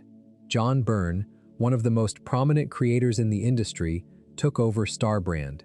And in issue 12, published in 1988, Byrne did something so audacious, so deliberately provocative, that it has become one of the most infamous moments in Marvel's history. Ken Connell, the Starbrand's bearer, tries to rid himself of the power by transferring it to an inanimate object. He flies 10 miles above the ground and attempts to pass the Starbrand to a barbell. The resulting explosion is catastrophic. It obliterates everything within a 50-mile radius. It carves a crater 15 miles deep into the Earth's crust. And the city that Ken Connell was hovering above, the city that is completely destroyed, is Pittsburgh, Pennsylvania. Pittsburgh, Jim Shooter's hometown. The symbolism was not lost on anyone. Byrne, who had his own complicated history with Shooter, destroyed the fired editor-in-chief's hometown in the very series that Shooter had considered his baby. Whether it was a deliberate insult or simply a creative choice, the optics were devastating. And the event, which became known within the new universe as the Pit, effectively ended any remaining credibility the line had. The surviving titles limped along for a while longer before quietly dying. The new universe is important not because it succeeded, but because it tried. The idea of a grounded, realistic superhero universe was genuinely ambitious for 1986. The concept would later be attempted again, more successfully, by various publishers and even by Marvel itself, with the Ultimate Universe in 2000. Many of the ideas that Shooter pioneered in the new universe, real-time continuity, grounded storytelling, the psychological consequences of having superpowers, would become standard elements of superhero comics in the decades that followed. Shooter was right about what the medium needed. He was just wrong about the time, the budget, and, ultimately, his ability to survive the corporate politics of Marvel Comics long enough to see it through. There is a specific kind of tragedy that belongs to the visionary who is right too early and does not have enough support. Jim Shooter died in June 2025 at the age of 73. His legacy is complicated. He was, by many accounts, a difficult and sometimes tyrannical editor-in-chief. Creators who worked under him have described him as brilliant, manipulative, visionary, and impossible in roughly equal measure. But the new universe, flawed as it was, represented something genuine. A belief that superhero comics could do more, mean more, be more than the industry's commercial imperatives typically allowed. And the fact that the industry destroyed the project rather than nurturing it says more about the industry than it does about Shooter. Let us go deeper still, because the next level of the iceberg holds something different from what we have been exploring. We have been talking about important stories, significant events, influential characters, but every iceberg has a layer where the material gets genuinely weird. Not important weird, just weird. And Marvel Comics, over its 60-plus years of publishing, has produced some of the most baffling, inexplicable, delightfully absurd comic books in the history of the medium. These are the books that even hardcore Marvel fans bring up only to shake their heads and laugh. The deep-cut oddities, the books that should not exist but do. Let us start with US 1. Published from May 1983 to October 1984, US 1 ran for 12 issues. It was produced as a tie-in to a line of slot truck toys made by Ditko. The premise: Ulysses Solomon Archer is a long-haul trucker whose brother is killed by a mysterious figure called the Highwayman. Archer sustains severe injuries in the same accident and receives a metal skull plate that gives him the unintended ability to pick up CB radio frequencies with his brain. He then converts his big rig into a weaponized vehicle and hits the road to fight evil truckers. That is the plot. A trucker with a radio-receiving metal skull fights crime on the highway in a comic book published by the same company that created the X-Men. The series was written by Al Milgrom, with artwork by Herb Trimpe, Frank Springer, and, remarkably, Steve Ditko, the co-creator of Spider-Man, who drew several issues. US 1 is not good. By almost any metric of quality, it is a failure. The plots are formulaic, the characters are thin, the concept is absurd on its face, but it occupies an important place in Marvel's history for a reason that has nothing to do with its quality. According to comic book writer Kurt Busiek, US 1 was the book that broke the Marvel zombie. For years, there had been a segment of the comics buying public that purchased every single Marvel title, regardless of quality, out of a sense of completism. They bought everything with the Marvel logo on it. US 1 was, for many of these collectors, the breaking point. It was so far removed from what they expected a Marvel comic to be that they finally stopped buying reflexively and started making choices about which books deserved their money. And once they started making choices about US 1, they started making choices about other titles too, and the overall sales across the line dipped. A comic book about a trucker with a metal skull accidentally taught Marvel Comics a lesson about the limits of brand loyalty. That is the kind of story that lives at this depth of the iceberg. And then there is NFL Super Pro. Published from October 1991 to September 1992, NFL Super Pro ran for 12 issues and a special edition. It was a collaboration between Marvel and the National Football League. The premise: Phil Grayfield is a former NFL player whose career was cut short by injury. He is exposed to a chemical explosion in a warehouse full of NFL memorabilia, and the chemicals combine with a prototype football uniform to make him virtually indestructible. He becomes NFL Super Pro, a superhero who fights crime while wearing football gear. The series featured crossovers with Spider-Man in its first issue and Captain America in its 8th, in desperate attempts to boost sales. It did not work. The Chicago Sports Review called it perhaps the worst comic book ever created. Fabian Nicieza, the Deadpool co-creator who wrote the series, later admitted that he took the assignment primarily because it came with free NFL tickets. He described it as a professional assignment done for professional reasons, one clearly lacking in the passion necessary to make it emotionally resonate with readers. That is a remarkably honest assessment, and it raises a question that applies far beyond a single bad comic book. How much of what Marvel publishes in any given year is created out of genuine passion, and how much is created because someone needed the work, or because a licensing deal required a product, or because the publishing schedule had a gap that needed to be filled? The answer, obviously, varies from title to title and from era to era. But NFL Super Pro is a reminder that not every comic book is born from inspiration. Some are born from obligation, and the medium is honest enough, in its own way, to make the difference visible. Before we move on, if you are enjoying this analysis, please consider subscribing. It helps the channel tremendously. We are near the bottom of the iceberg now. The pressure is immense. The light does not reach here at all. And the thing we find at this depth is, in some ways, the most baffling artifact in the entire history of Marvel Comics. Its name is Marvel. Marvel was a 7-issue limited series published in 2002. It was written by Bill Jemas, who was, at the time, the president and publisher of Marvel Comics. Not a freelance writer, not a hired hand. The president of the company.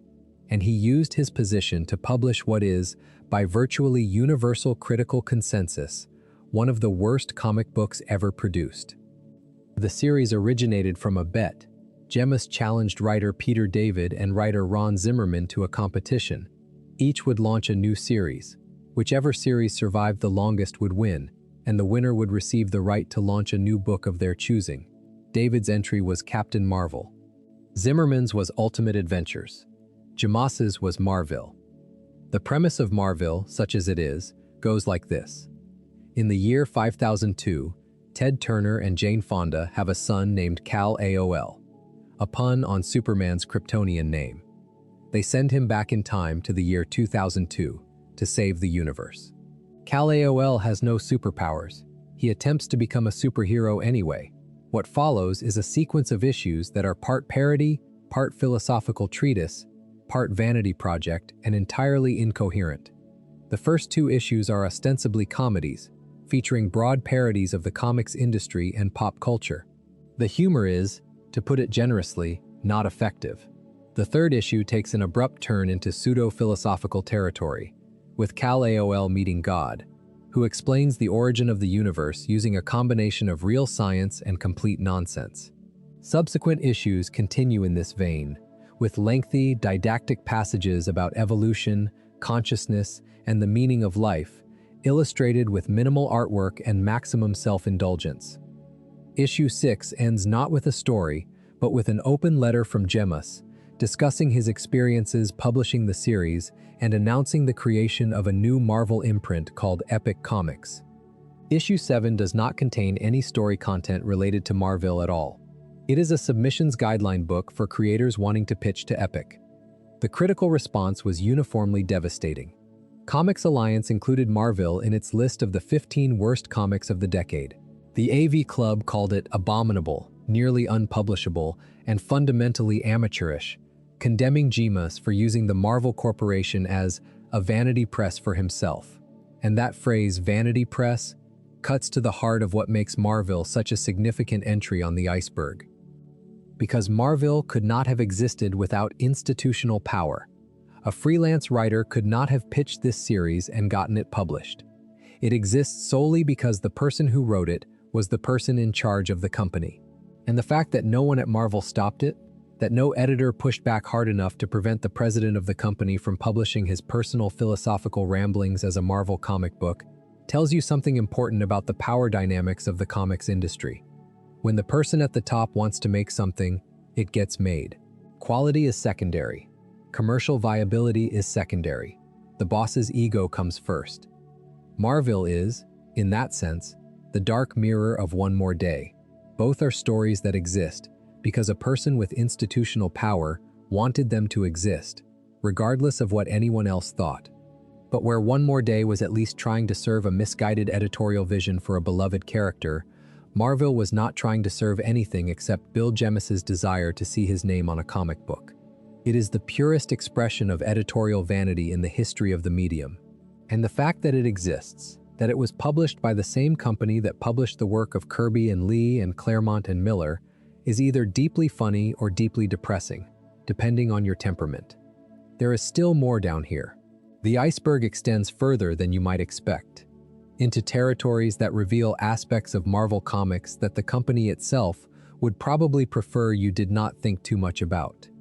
And one of those territories involves a question that sounds trivial, but is actually fascinating. Where did the number 616 come from? If you are a Marvel Comics reader, you know that the main Marvel universe, the one where Spider-Man and the X-Men and the Avengers live, is designated Earth 616. It is the primary continuity, the real Marvel universe, if such a term can be applied to a fictional construct. When writers want to distinguish between the main universe and an alternate version, they use numerical designations. The Ultimate Universe is Earth 1610. The Age of Apocalypse is Earth 295. The main one, the default, is 616. The number did not originate in an American comic book. It came from Britain. Specifically, it came from the Captain Britain strip published in the Marvel UK anthology The Daredevils, in a story written by Alan Moore and drawn by Alan Davis, published in 1983. In that story, a character from another dimension refers to Captain Britain's home reality as Earth 616. Moore chose the number deliberately. It was not meant to suggest that the main Marvel universe was the most important one, or the first one, or the central one. Moore has said that he chose 616 precisely because it was an arbitrary, unremarkable number. It was meant to be deflating, a quiet joke about the idea that the main Marvel universe is somehow special. Every universe in the multiverse thinks it is the center of everything. The designation 616 is a reminder that it is not. The number stuck. It entered Marvel's official continuity and became the standard designation for the primary universe. Most American readers and creators had no idea where it came from. For years, it was just the number, used without context or attribution. The fact that it originated in a British anthology comic, in a Captain Britain story written by the same man who would later write Watchmen, and that it was intended as a kind of cosmic joke, is the sort of detail that lives at this depth of the iceberg. It does not change anything about the stories, but it changes the way you think about them. Once you know that the number 616 was chosen to undermine the idea that any fictional universe is more real or more important than any other, every story that takes place in Earth 616 carries a faint whisper of irony. And speaking of forgotten corners of the Marvel publishing empire, there is a universe that Marvel acquired, used briefly, and then locked in a vault, never to be seen again: the Ultraverse. In the early 1990s, a company called Malibu Comics created a shared superhero universe called the Ultraverse. The titles included Prime, about a teenager who could transform into a Superman-like adult; Hardcase, about a superhero dealing with PTSD; Nightman, about a jazz musician who gains the ability to hear evil thoughts, and several others. The Ultraverse was commercially successful for a small publisher, and the creative quality was generally solid. The books were, in many ways, doing the kind of grounded, psychologically complex superhero storytelling that Marvel itself would later pursue with the Ultimate Universe. In November 1994, Marvel purchased Malibu Comics. The public reason given at the time was that Marvel wanted access to Malibu's state-of-the-art digital coloring technology. That was not the real reason.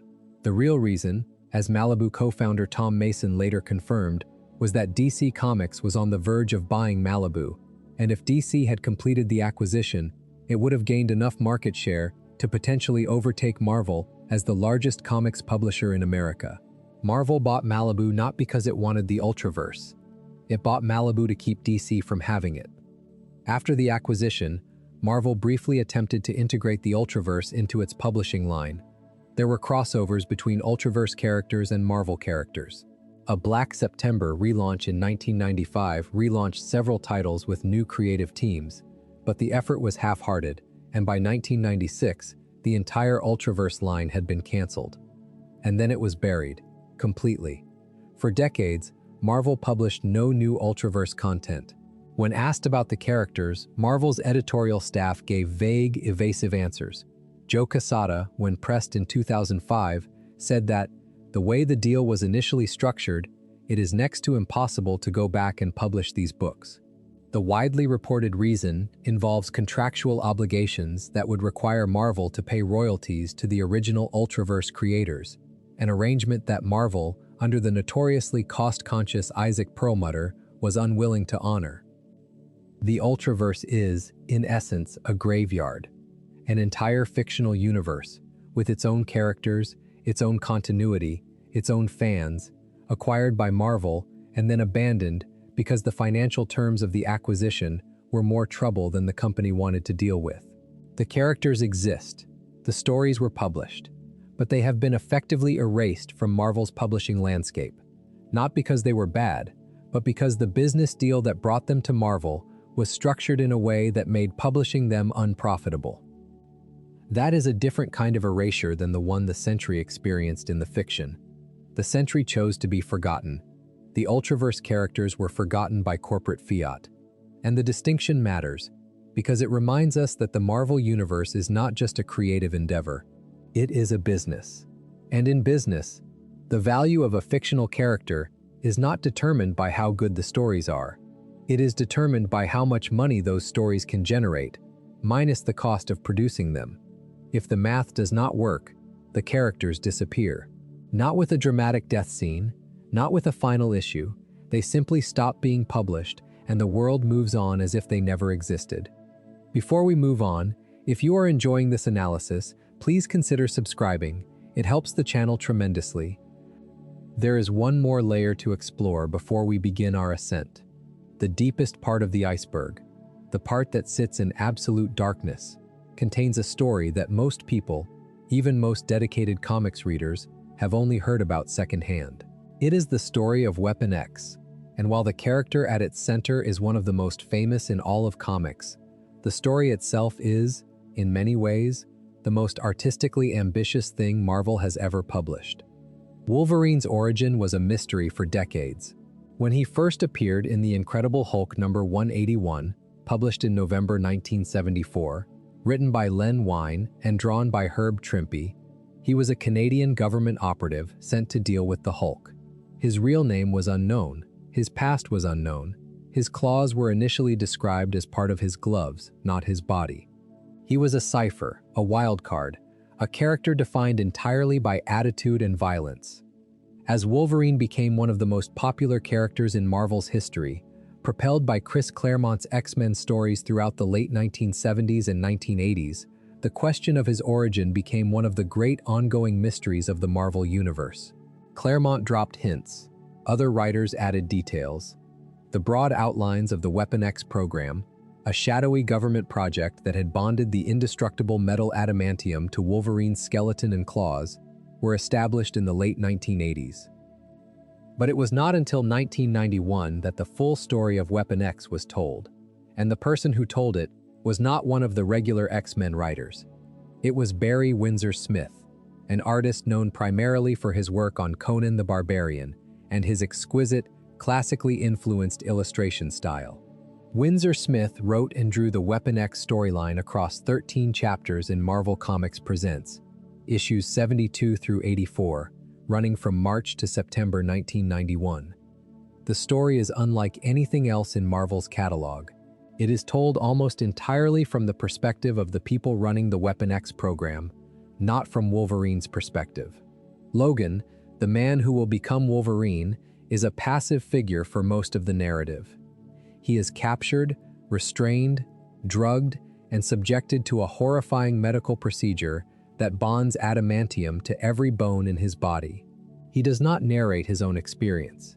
He is barely conscious for most of it. Instead, the reader experiences the procedure through the eyes of three scientists: Abraham Cornelius, Carol Hines, and a man referred to only as the Professor. The effect is claustrophobic and deeply disturbing. Winsor Smith draws the body horror of the adamantium bonding process in excruciating detail. The panels depicting Logan's body on the operating table, pierced by needles, submerged in liquid, his skeleton visible through translucent skin, are some of the most viscerally disturbing images in the history of mainstream comics. This is not superhero violence. This is torture. This is what it actually looks like when a human being is turned into a weapon. And then Wolverine escapes. The program's safeguards fail, the conditioning breaks down, and the creature that emerges from the laboratory is not a hero. It is a thing, a feral, mindless killing machine that tears through the Weapon X facility with an animal's instinct and a weapon's efficiency. Winsor Smith draws the escape sequence as a slasher film in reverse. The monster is not hunting the protagonist. The monster is the protagonist. And the scientists, the people who created him, are the ones being hunted. The narrative structure of Weapon X follows the logic of a horror story, not a superhero story. The scientists are the point-of-view characters. They are not sympathetic, exactly, but they are human. They have motivations. They have fears. They have moments of doubt. And when the thing they created comes for them, the reader is positioned to feel their terror, even though the reader knows that the thing they created is Wolverine, one of the most beloved characters in all of comics. That tension between the reader's attachment to Wolverine and the story's unflinching depiction of what was done to him and what he became is what makes Weapon X extraordinary. It does not celebrate Wolverine's power. It does not frame the adamantium bonding as a cool origin story. It frames it as a crime, an act of violence perpetrated against an unwilling subject by people who saw him as raw material, not as a person. And the fact that this raw material eventually breaks free and destroys the people who used him is not presented as triumph. It is presented as consequences, the inevitable result of treating a living being as a thing. Winsor Smith's art is astonishing throughout. His line work is detailed and precise, influenced by Art Nouveau and pre-Raphaelite painting, and the contrast between the beauty of his drawing style and the ugliness of what he is drawing creates a dissonance that is itself part of the story's meaning. Beautiful art depicting terrible things, the aesthetics of Marvel Comics, the heroic ideal, the dynamic posing, the bright colors, applied to material that exposes the brutality underneath the heroic veneer. Weapon X remains one of the most acclaimed stories in Marvel's history. It has been collected multiple times, studied in academic contexts, and cited by creators as one of the most important influences on their work. But it is also one of the most challenging stories Marvel has ever published. It does not give the reader what they expect from a Wolverine story. It gives them something much harder and much more honest. And the fact that it was published in a secondary anthology title, Marvel Comics Presents, rather than in Wolverine's main series or an X-Men book, tells you something about how Marvel viewed it at the time. The most artistically ambitious Wolverine story ever told was tucked away in a book that most readers did not follow, as if the company was not quite sure what to do with it. That uncertainty is itself a pattern. Throughout this iceberg, we have seen Marvel publishing extraordinary work and then not quite knowing how to value it. Squadron Supreme, buried in a limited series, the Sentry, introduced through an elaborate hoax, Weapon X, tucked into an anthology. The company's greatest artistic achievements often happen at the margins, in the spaces where the commercial pressures are slightly less intense, where a creator has just enough freedom to do something genuine. The center of the Marvel publishing line, the flagship titles, the big crossover events, those are where the money is made, but the edges are where the art lives. But before we descend further, There are two more entries at this depth that need to be addressed, because they illuminate different facets of the same fundamental truth about Marvel Comics. The first is Dazzler. If you know the character at all, you probably know her as an X-Men team member with the ability to convert sound into light. She has appeared in dozens of X-Men comics, animated series, and video games. She is a recognizable, if not exactly A-list, member of the Marvel roster. What most people do not know is how she came into existence. And the story of Dazzler's creation is one of the most perfectly absurd examples of cross-media corporate synergy in the history of entertainment. In the late 1970s, Casablanca Records, the label that had signed Kiss, approached Marvel Comics with a proposal. The two companies would collaborate on a new character, a singing superheroine. Casablanca would produce a real-world singer to perform as the character. Marvel would publish a comic book, and together, they would produce a feature film. The character was originally conceived as the Disco Queen, and her powers were initially designed to make people tell the truth.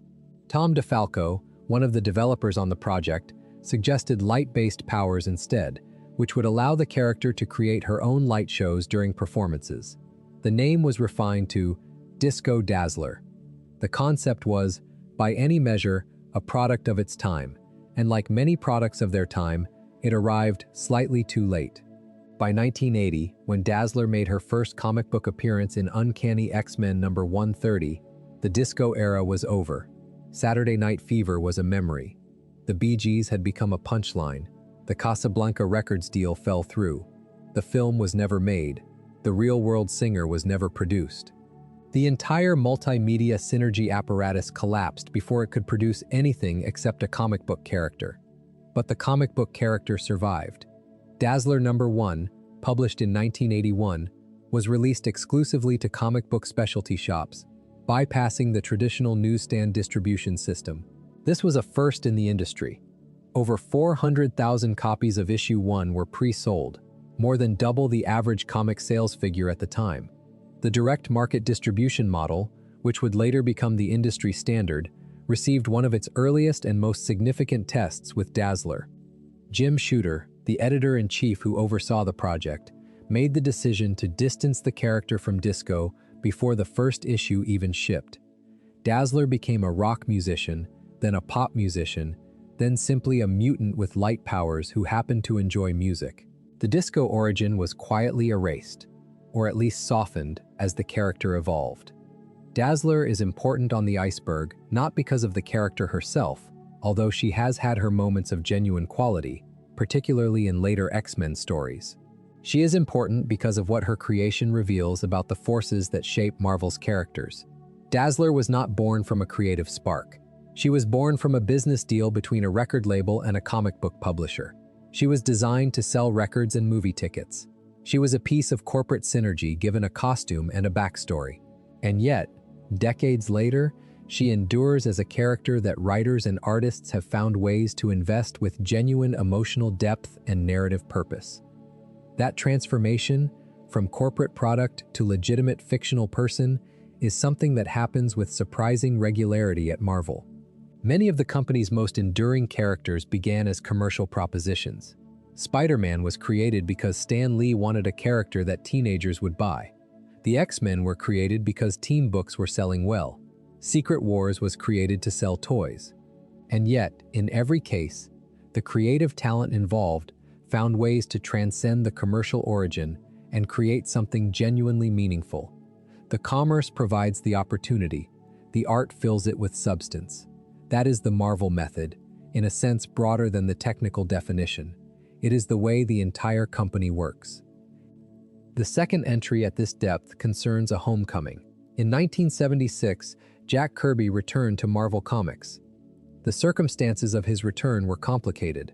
Kirby had left Marvel in 1970, frustrated by the credit disputes with Stan Lee and the company's treatment of artists as interchangeable parts.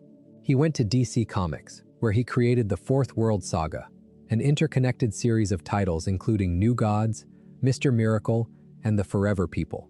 The Fourth World was Kirby's magnum opus, a cosmic mythology about gods and monsters and the eternal struggle between freedom and tyranny.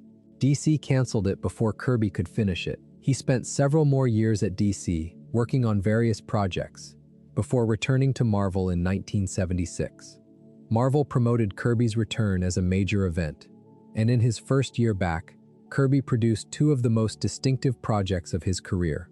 The first was an adaptation of Stanley Kubrick's 2001, A Space Odyssey, which Kirby transformed from a faithful adaptation into a wildly imaginative extrapolation, using the film's themes of cosmic evolution and transcendence as a launching pad for his own visual imagination. The adaptation led to a monthly series that ran for 10 issues. The second and more significant project was The Eternals. First published in July 1976, The Eternals was inspired by Erich von Daniken's pseudo-archaeological bestseller Chariots of the Gods, which speculated that ancient human civilizations had been influenced by extraterrestrial visitors. Kirby took that premise and built an entire mythology around it. The Celestials, enormous cosmic beings of incomprehensible power, had visited Earth millions of years ago and created three races: the Eternals, immortal and beautiful; the Deviants, monstrous and chaotic; and humanity, caught between the two. The Eternals was pure Kirby. The artwork was explosive, cosmic, and unlike anything else being published in comics at the time. The scale was enormous. The themes were mythic. The characters were archetypal rather than psychological, figures in a cosmic drama rather than individuals with personal problems. It was, in many ways, the logical extension of everything Kirby had been working toward since the beginning of his career, a mythology for the modern age, told in pictures. The problem was that the Eternals existed within the Marvel Universe, and the Marvel Universe already had its own mythologies. Readers were confused about how the Celestials related to Galactus, how the Eternals related to the Inhumans, how this new cosmic hierarchy fit into the existing one. Kirby, who preferred to work in self-contained narratives, chafed against the demand to integrate his creations into a shared continuity that he had not designed and did not particularly care about. The Eternals ran for 19 issues and an annual before being canceled in 1978. Kirby left Marvel again shortly thereafter, and this time, the departure was final. He never worked for the company again.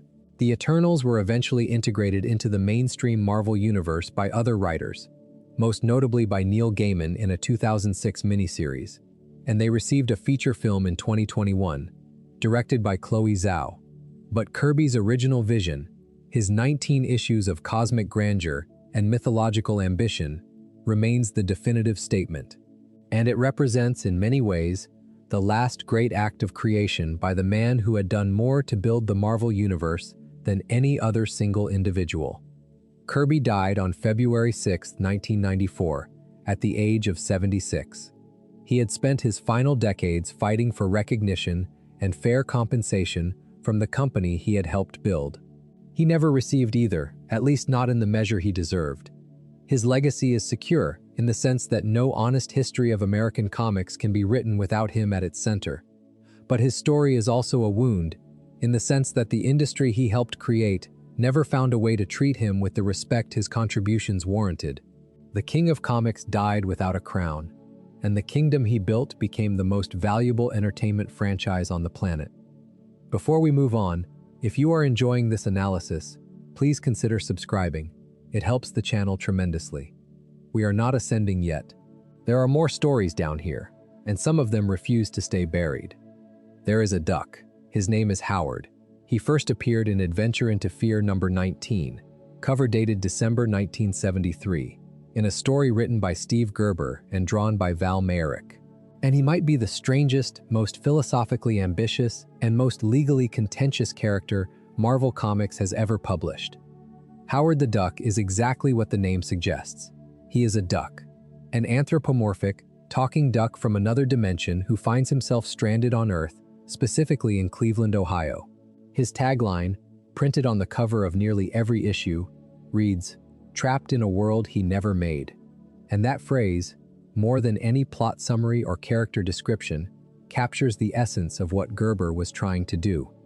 Because Howard the Duck was never really about a duck. It was about alienation. It was about the experience of living in a world that does not make sense, surrounded by people whose behavior seems irrational, and whose institutions seem designed to produce misery. Howard is not a superhero. He does not want to save the world. He wants to understand the world, and his inability to do so, his perpetual bewilderment at the absurdity of human civilization, is the comic's central joke and its central tragedy. Gerber used Howard as a vehicle for social satire that was, by the standards of 1970s mainstream comics, remarkably sophisticated. The book parodied politics, religion, consumerism, the media, and the comics industry itself. In one famous sequence, Howard ran for President of the United States on the all-night party ticket with the slogan, "Get Down, America." The campaign was covered by real newspapers and magazines. Gerber was, through the vehicle of a talking duck, doing the kind of cultural criticism that was more commonly found in underground comics than in Marvel publications. Howard graduated from a backup feature in Giant-Size Man-Thing to his own solo title in 1976. Gerber wrote 27 issues, working with artists including Frank Brunner and Gene Colan. The book was a critical success and a cult hit, but it was not a massive commercial performer. And then it became something else entirely, a legal battleground. In 1978, Gerber left Marvel over a dispute about ownership. He believed that Howard the Duck was his creation, that the character's voice, personality, and thematic substance were products of his unique creative vision, and that he deserved ownership, or at least significant creative control. Marvel disagreed.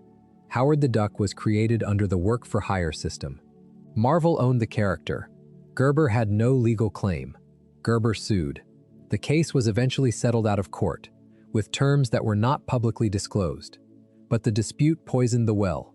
Gerber's relationship with Marvel was damaged for years.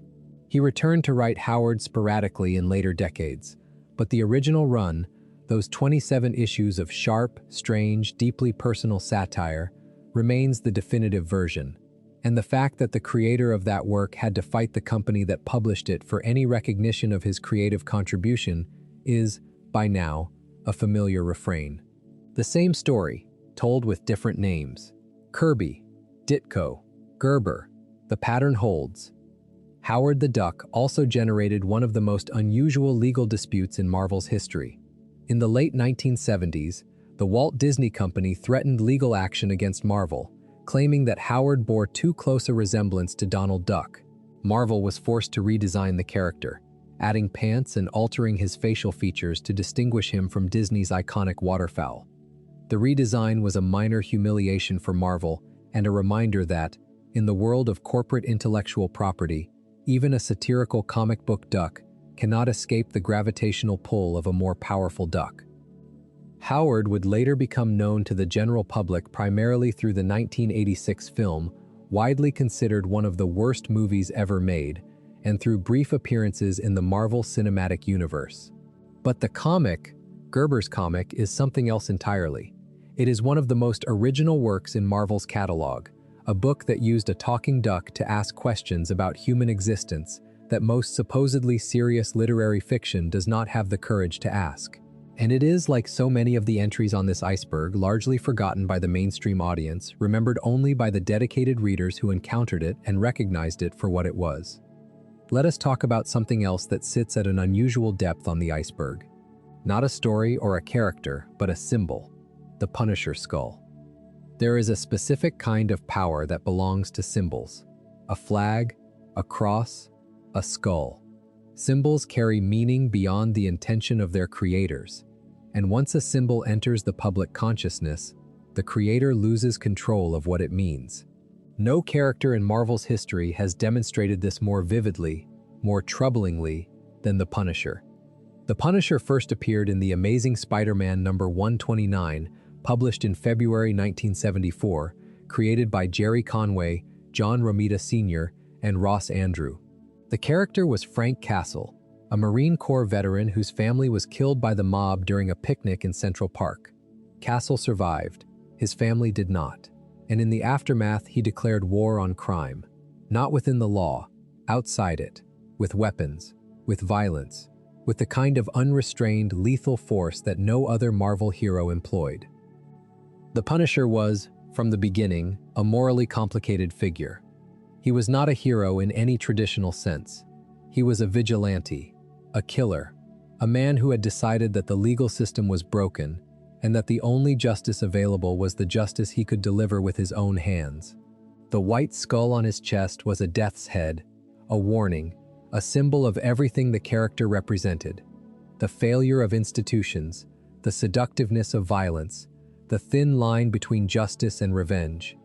For decades, the Punisher worked within the Marvel Universe as a dark mirror of its more conventional heroes. He was the character who did the things Spider-Man and Captain America would not do. He killed people, he did not feel bad about it, and the comics, at their best, used him to interrogate the audience's own feelings about violence. If you cheered when the Punisher killed a drug dealer, the comics were asking, "What did that say about you?" Garth Ennis, writing the character under Marvel's mature readers' Max imprint beginning in 2004, produced what is widely considered the definitive Punisher run. Ennis stripped away the superhero trappings entirely. His Punisher existed in a world without costumes, without powers, without the comforting fantasy that violence could be clean or consequence-free. The 60 issues Ennis wrote are brutal, unsparing, and deeply humane. They treat Frank Castle not as an action hero, but as a damaged man whose response to trauma, while understandable, is ultimately a kind of madness. The Punisher Max series is, in many ways, the most honest piece of fiction Marvel has ever published about what violence actually does to the person who commits it. And then the skull escaped the fiction. Beginning in the early 2000s and accelerating during the Iraq War, the Punisher skull began appearing on military equipment, body armor, vehicles, and uniforms. Navy SEAL Chris Kyle's unit, SEAL Team 3, adopted the skull as their unofficial insignia. From the military, the symbol migrated to law enforcement. Police officers across the United States began wearing Punisher skull patches, putting Punisher skull decals on their patrol cars, incorporating the symbol into unofficial department merchandise. And then it went further. The skull appeared at political rallies. It was modified and combined with other symbols. It showed up at the 2017 Unite the Right rally in Charlottesville. It became associated with vigilante ideology, with the idea that the system is broken and that individuals have the right, even the duty, to take the law into their own hands. Jerry Conway, the character's creator, was appalled. In a 2020 Forbes interview, he said it plainly: "It always struck me as stupid and ironic that members of the police are embracing what is fundamentally an outlaw symbol." He pointed out that the Punisher is representative of the failure of law and order to address the concerns of people who feel abandoned by the legal system. The character is a critique of the justice system. When police officers wear his symbol, they are identifying with a character who believes the police are inadequate. Conway launched a campaign called Skulls for Justice, commissioning artists of color to create new designs incorporating the Punisher skull with Black Lives Matter themes. The campaign raised approximately $77,000 for Black Lives Matter Los Angeles. Marvel itself eventually responded to the controversy. In a 2021 storyline, the Punisher was given a new symbol, replacing the iconic skull with a different design, partly in an attempt to distance the character from the real-world appropriation of his iconography.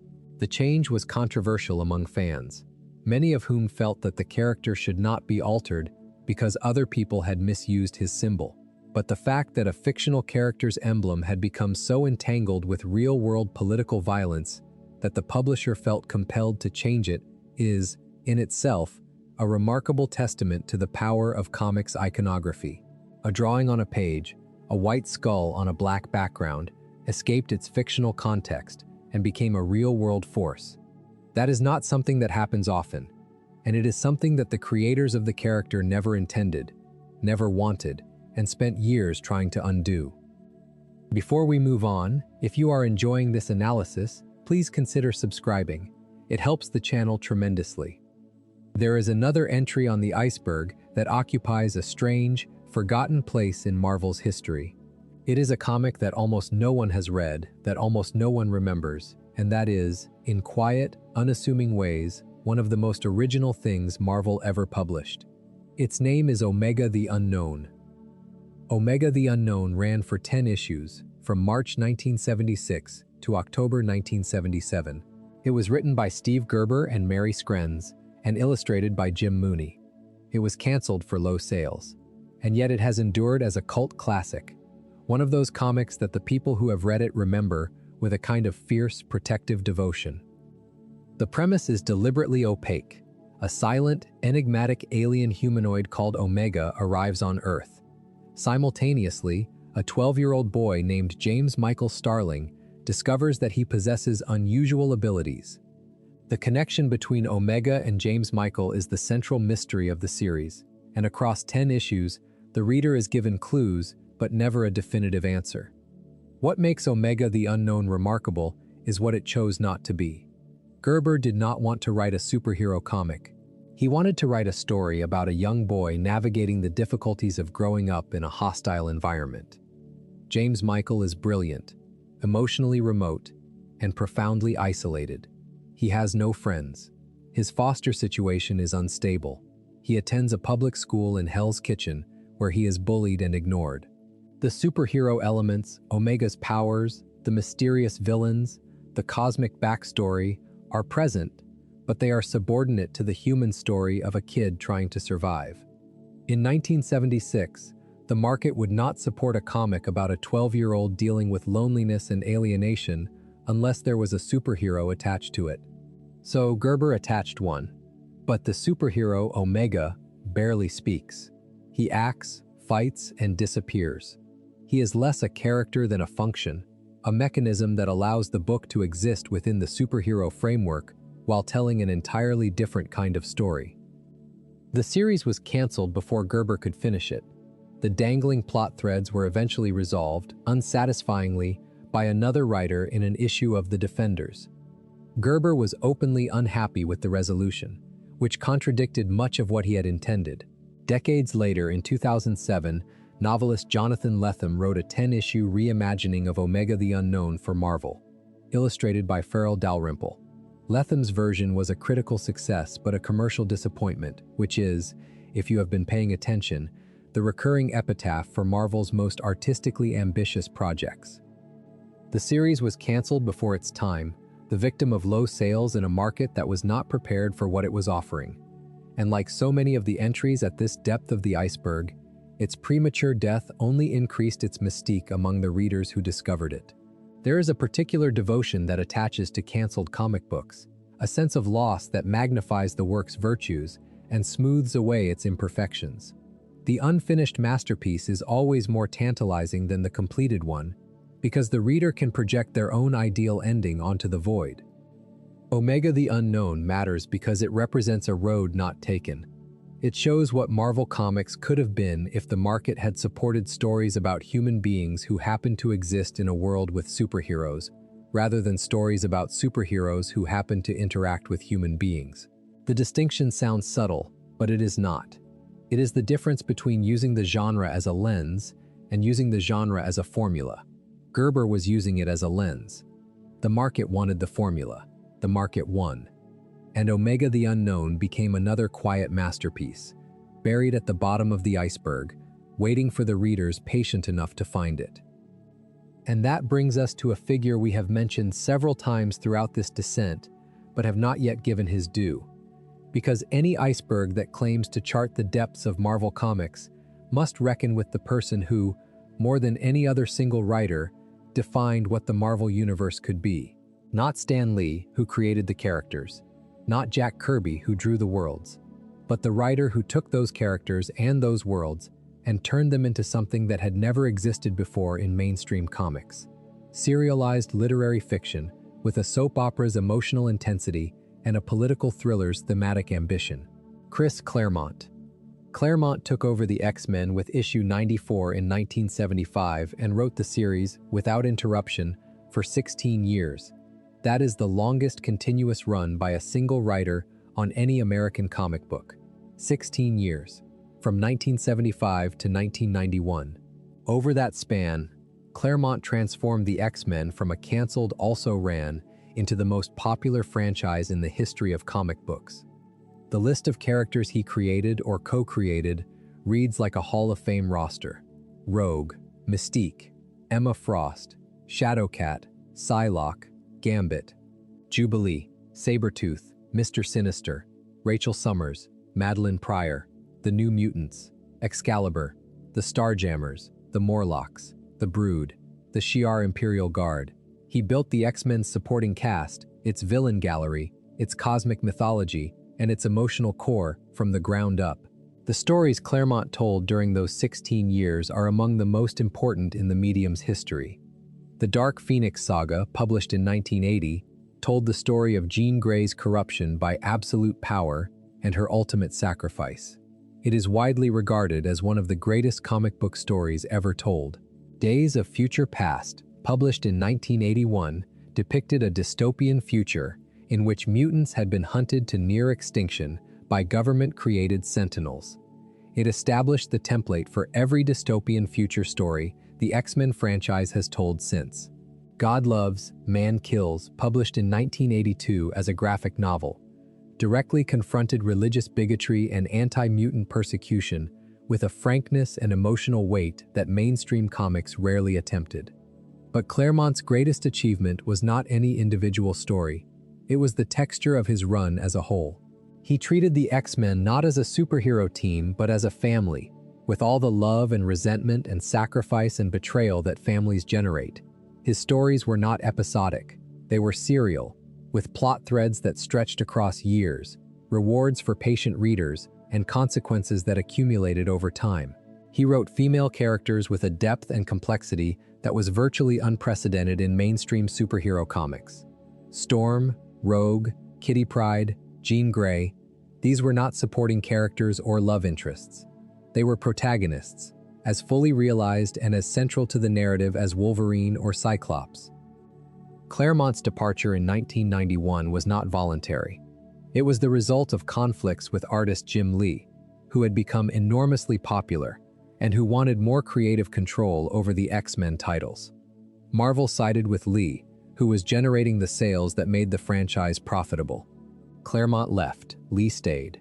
Within a year, Lee himself left Marvel to co-found Image Comics. The writer who had spent 16 years building the X-Men was pushed out in favor of an artist who stayed less than 12 months after the writer's departure. X-Men #1, the issue that launched the new X-Men series with Lee's art, sold over 8 million copies. It is still the best-selling single comic book issue of all time. It bears Jim Lee's name prominently. Chris Claremont wrote the script. But the issue is remembered as Jim Lee's X-Men, not Chris Claremont's, because the comics industry has always valued artists' visual contributions over writers' narrative ones in terms of public recognition, even when the writer is the one who built the entire fictional world that the artist is drawing. Claremont's X-Men run is, in many ways, the heart of the iceberg. It is the single, sustained creative achievement that defines what Marvel Comics is capable of at its best. 16 years of continuous storytelling, building complexity on top of complexity, creating characters that an entire generation of readers grew up with and still carries in their hearts. No movie adaptation can capture its full scope. No summary can do justice to its accumulated weight. It is one of the great works of American serial fiction, and it happened in a medium that the literary establishment has never taken seriously. And the man who created it was forced out by corporate politics. That is the whole story. That is the iceberg in miniature. Before we move on, if you are enjoying this analysis, please consider subscribing. It helps the channel tremendously. There is one more entry to address, and it sits at a peculiar angle on the iceberg.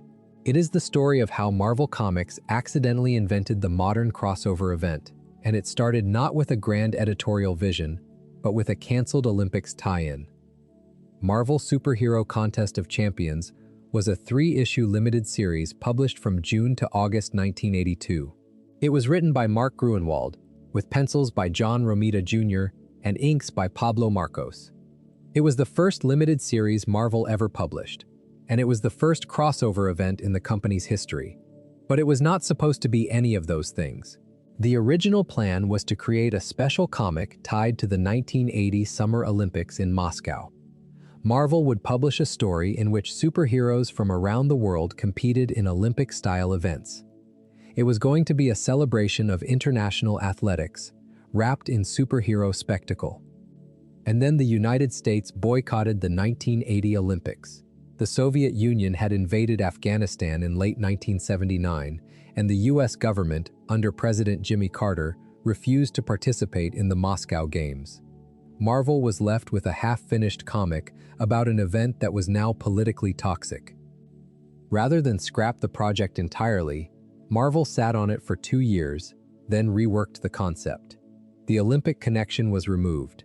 The story was restructured around 2 cosmic entities, the Grandmaster and Death, who select teams of heroes to compete for the 4 pieces of the Golden Globe of Life. The international flavor was retained, with heroes from multiple countries participating, but the sports competition was replaced by a scavenger hunt across the globe. The series was not particularly well received at the time. The story is thin, the characterization is minimal, the conclusion is anticlimactic. But its significance lies not in its quality but in what it established. Contest of Champions proved that a limited series featuring heroes from across the Marvel Universe could generate sales. It demonstrated that readers were interested in seeing characters from different titles interact in a shared narrative. It created the template for every crossover event that followed, from Secret Wars to Civil War to Infinity War. The modern comics industry runs on crossover events. They are the tentpoles around which entire publishing lines are organized. They drive sales. They generate media coverage. They create the illusion of narrative momentum and consequence. And all of it, every event comic published in the last 4 decades, traces its lineage back to a canceled Olympics tie-in that was reworked into a 3-issue limited series about the Grandmaster playing games with other people's lives. That is the kind of origin story that comics are full of. Something unplanned, something accidental, something born from circumstance rather than intention, becomes the foundation of an entire industry practice. The best ideas in comics often emerge not from grand visions, but from desperate improvisations. The Fantastic Four was created because Martin Goodman heard about the Justice League on a golf course. Spider-Man was created because Stan Lee wanted a character that teenagers could see themselves in. The Symbiote costume was born from a fan submission that was purchased for $220. The modern crossover event was born from a canceled Olympics promotion. Every time, the accident led to something larger than anyone anticipated. And the history of Marvel Comics, more than any other publisher, is the history of turning accidents into empires. The difference between a successful accident and a failed one is not planning, it is talent. And Marvel, whatever its failings as a corporation, has never lacked for talented people willing to turn raw material into gold. Speaking of empires, there is one more story to tell at this depth, and it concerns the moment when the tension between Marvel's heroes, between the very idea of what a hero should be, exploded into open warfare. It concerns the moment when Marvel took the political anxieties of a post-September 11th America and dropped them directly into the middle of its fictional universe, forcing every character to choose a side and every reader to confront questions that had no comfortable answers. It concerns the story that became, for better and for worse, the template for every major crossover event that followed. Civil War. Published as a 7-issue limited series from July 2006 to January 2007, written by Mark Millar and drawn by Steve McNiven, Civil War is the most divisive crossover event in Marvel's history. Not the best, not the worst, the most divisive. It split the fan community in half. It split the Avengers in half. And it asked a question that, in the post-September 11th era, carried a weight that no previous Marvel event had carried. How much freedom should people surrender in exchange for security? The inciting incident is the Stamford disaster. A group of young, inexperienced heroes called the New Warriors, filming a reality television show, confront a group of supervillains near a school in Stamford, Connecticut. One of the villains, Nitro, detonates himself. The explosion kills over 600 people, including 60 children at the nearby elementary school. The public outcry is immediate and overwhelming. The United States government responds by passing the Superhuman Registration Act, which requires all superpowered individuals to register with the government, reveal their identities, and operate under official oversight. Iron Man, Tony Stark, supports the act. He believes that accountability is necessary, that the era of unregulated superheroes must end. Captain America opposes it. He believes that the act is a violation of civil liberties, that forcing heroes to register is the first step toward turning them into government tools. The Marvel Universe splits along this fault line. Former allies become enemies. Friends fight friends. The story escalates through battles, betrayals, and moral compromises that push both sides further from the principles they claim to defend. Iron Man builds a prison in the negative zone to hold unregistered heroes. Captain America leads a resistance movement that operates outside the law. Spider-Man, caught in the middle, initially supports registration and publicly reveals his identity, a decision that has devastating consequences for his family. Miller described the series as a story where a guy wrapped in the American flag is in chains as the people swap freedom for security. The political allegory was unmistakable. The Patriot Act, warrantless surveillance, the debate over national security versus individual rights that had consumed American politics since 2001. Civil War dropped those debates directly into the Marvel Universe and forced readers to choose a side. The problem, according to many critics and readers, was that the execution did not match the ambition. Characters behaved in ways that contradicted decades of established characterization.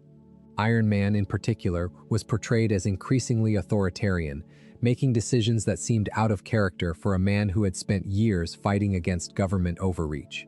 The prison in the negative zone was a bridge too far for many readers, a detail that made Tony Stark look less like a pragmatist and more like a fascist. Captain America's side was presented more sympathetically, but his resistance movement was also depicted as naive and reckless. The story seemed to want to present both sides as morally legitimate, but the scales tipped, sometimes subtly and sometimes dramatically, toward one side or the other depending on the issue. The series ended with Captain America's surrender. After a climactic battle in the streets of New York, Captain America looks around at the destruction his resistance has caused and concludes that they are not fighting for the American people anymore. They are fighting because they want to fight. He surrenders. He is subsequently assassinated in the aftermath, though he is later resurrected, because this is comics and death is a revolving door. Civil War's legacy is enormous and complicated. It established the template for the Heroes Fight Heroes crossover that Marvel would return to repeatedly in subsequent years. It served as the basis for Captain America, Civil War, the 2016 MCU film that is one of the most commercially successful superhero movies ever made, and it generated debates within the fan community that, in some corners, continue to this day. Team Cap or Team Iron Man, freedom or security, principle or pragmatism. But the deepest reading of Civil War is not about which side was right. It is about what happens to a fictional universe when it tries to incorporate real-world political complexity. Superhero comics work best when they operate on the level of metaphor. The X-Men as a metaphor for civil rights. Spider-Man as a metaphor for adolescent responsibility. When Civil War tried to engage directly with post-September 11th American politics, it revealed the limits of the superhero metaphor. The genre's fundamental dependence on violence, on the idea that problems can be solved through the application of force, made it ill-equipped to handle a political debate that has no clear answer and no clear villain. Civil War wanted to be both a superhero action story and a political allegory, and the tension between those two modes produced something that was intermittently brilliant and frequently unsatisfying. That tension, between what superhero comics want to be and what they are capable of being, runs through the entire iceberg. It is the tension between art and commerce, between metaphor and literalism, between the desire to say something meaningful about the world and the constraints of a genre built on people in costumes hitting each other. Every entry on this iceberg, from the Fantastic Four to Marvel, from the death of Gwen Stacy to the Punisher skull on a police car, is a variation on that tension. And the iceberg exists because the tension has never been resolved. It cannot be resolved. It is the engine that drives the medium. There is one final chamber in the deepest part of this iceberg, one more story that needs to be told. And it is, in some ways, the most human story of all. It is not about a character or a storyline or a corporate decision. It is about the readers. The Marvel Comics iceberg exists because people cared. That sounds obvious. It sounds like the kind of empty statement that decorates corporate press releases and movie posters. But sit with it for a moment and consider what it actually means.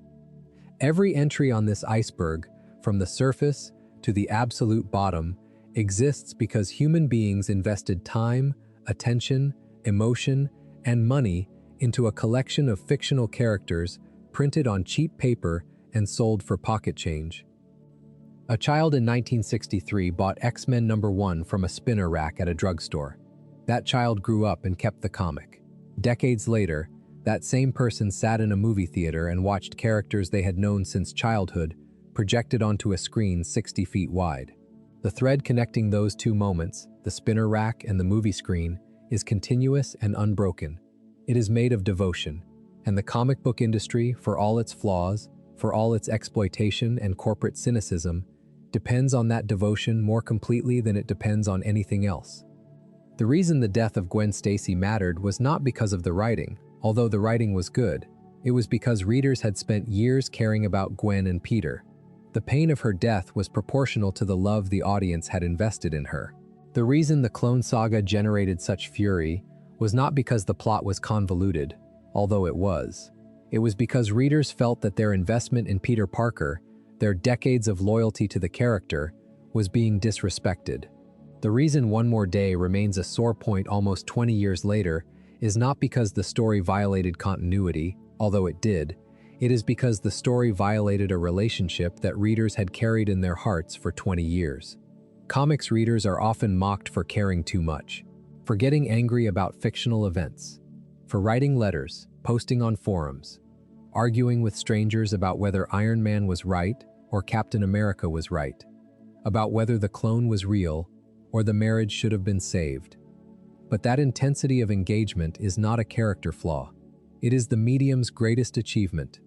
Marvel Comics created fictional characters that people love as if they were real. And when those characters are mistreated by bad writing or bad editorial decisions or corporate indifference, the pain the readers feel is genuine.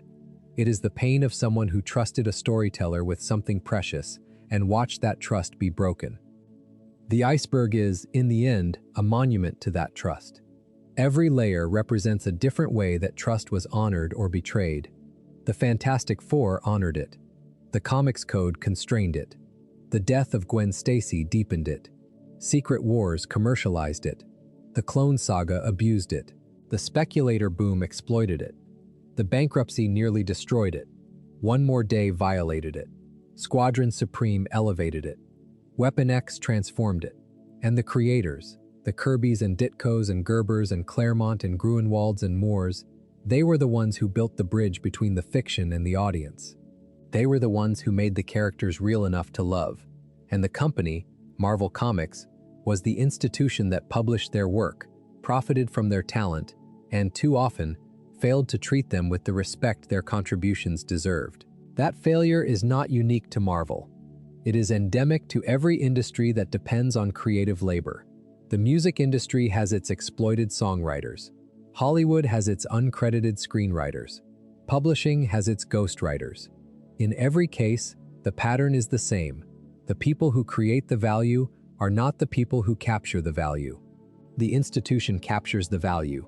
The brand captures the value. The individual creator is compensated with a page rate, a work-for-hire contract, and, if they are lucky, a footnote in the credits. Marvel Comics is, in many ways, the most successful creative institution of the 20th century. The characters it published have generated more revenue, reached more people, and penetrated more cultures than the characters of any other single entity. The Marvel Cinematic Universe alone has grossed over $30 billion at the global box office. The characters appear on clothing, toys, school supplies, television shows, video games, and theme park attractions on every continent. They are, in a real and measurable sense, the mythology of our time. And the people who created that mythology were, by and large, freelancers. They had no equity, they had no ownership, they had no share in the billions of dollars their creations generated. Jack Kirby co-created the foundations of the Marvel Universe and spent his final years fighting for the return of his original artwork. Steve Ditko co-created Spider-Man and died alone in a small apartment in New York. Steve Gerber created Howard the Duck and had to sue the company for recognition. Jerry Conway created the Punisher and watched his creation become a symbol for the very institutions the character was designed to critique. This is not an argument against Marvel Comics. Marvel Comics is not a villain. It is a company. It operates within the structures of American capitalism, and those structures do not reward creative labor in proportion to its value. The system is the villain, if there is one, and the system is bigger than any single company. But the iceberg forces you to see the system clearly. It forces you to hold both truths simultaneously. Marvel Comics created extraordinary art. Marvel Comics exploited the people who created that art. Both statements are true. Both statements are essential. And the tension between them is what gives the iceberg its shape. Before we move on, if you are enjoying this analysis, please consider subscribing. It helps the channel tremendously. We are ascending now. The water is getting lighter. The pressure is easing. And as we rise through the layers, each entry we passed on the way down looks slightly different from this angle. The surface is the same. The Fantastic Four, the X-Men, Stan Lee and Jack Kirby. But now you know what is underneath. Now you know about the fault lines and the buried masterpieces and the legal battles and the corporate graveyards. And that knowledge does not diminish the surface. It enriches it. It makes the characters more human, not less. It makes the stories more meaningful, not less. Because the best art does not come from perfect conditions. It comes from imperfect conditions, from struggle and compromise, and the stubborn refusal of talented people to produce less than their best, even when the system gives them every reason to. That is the final lesson of the Marvel Comics iceberg.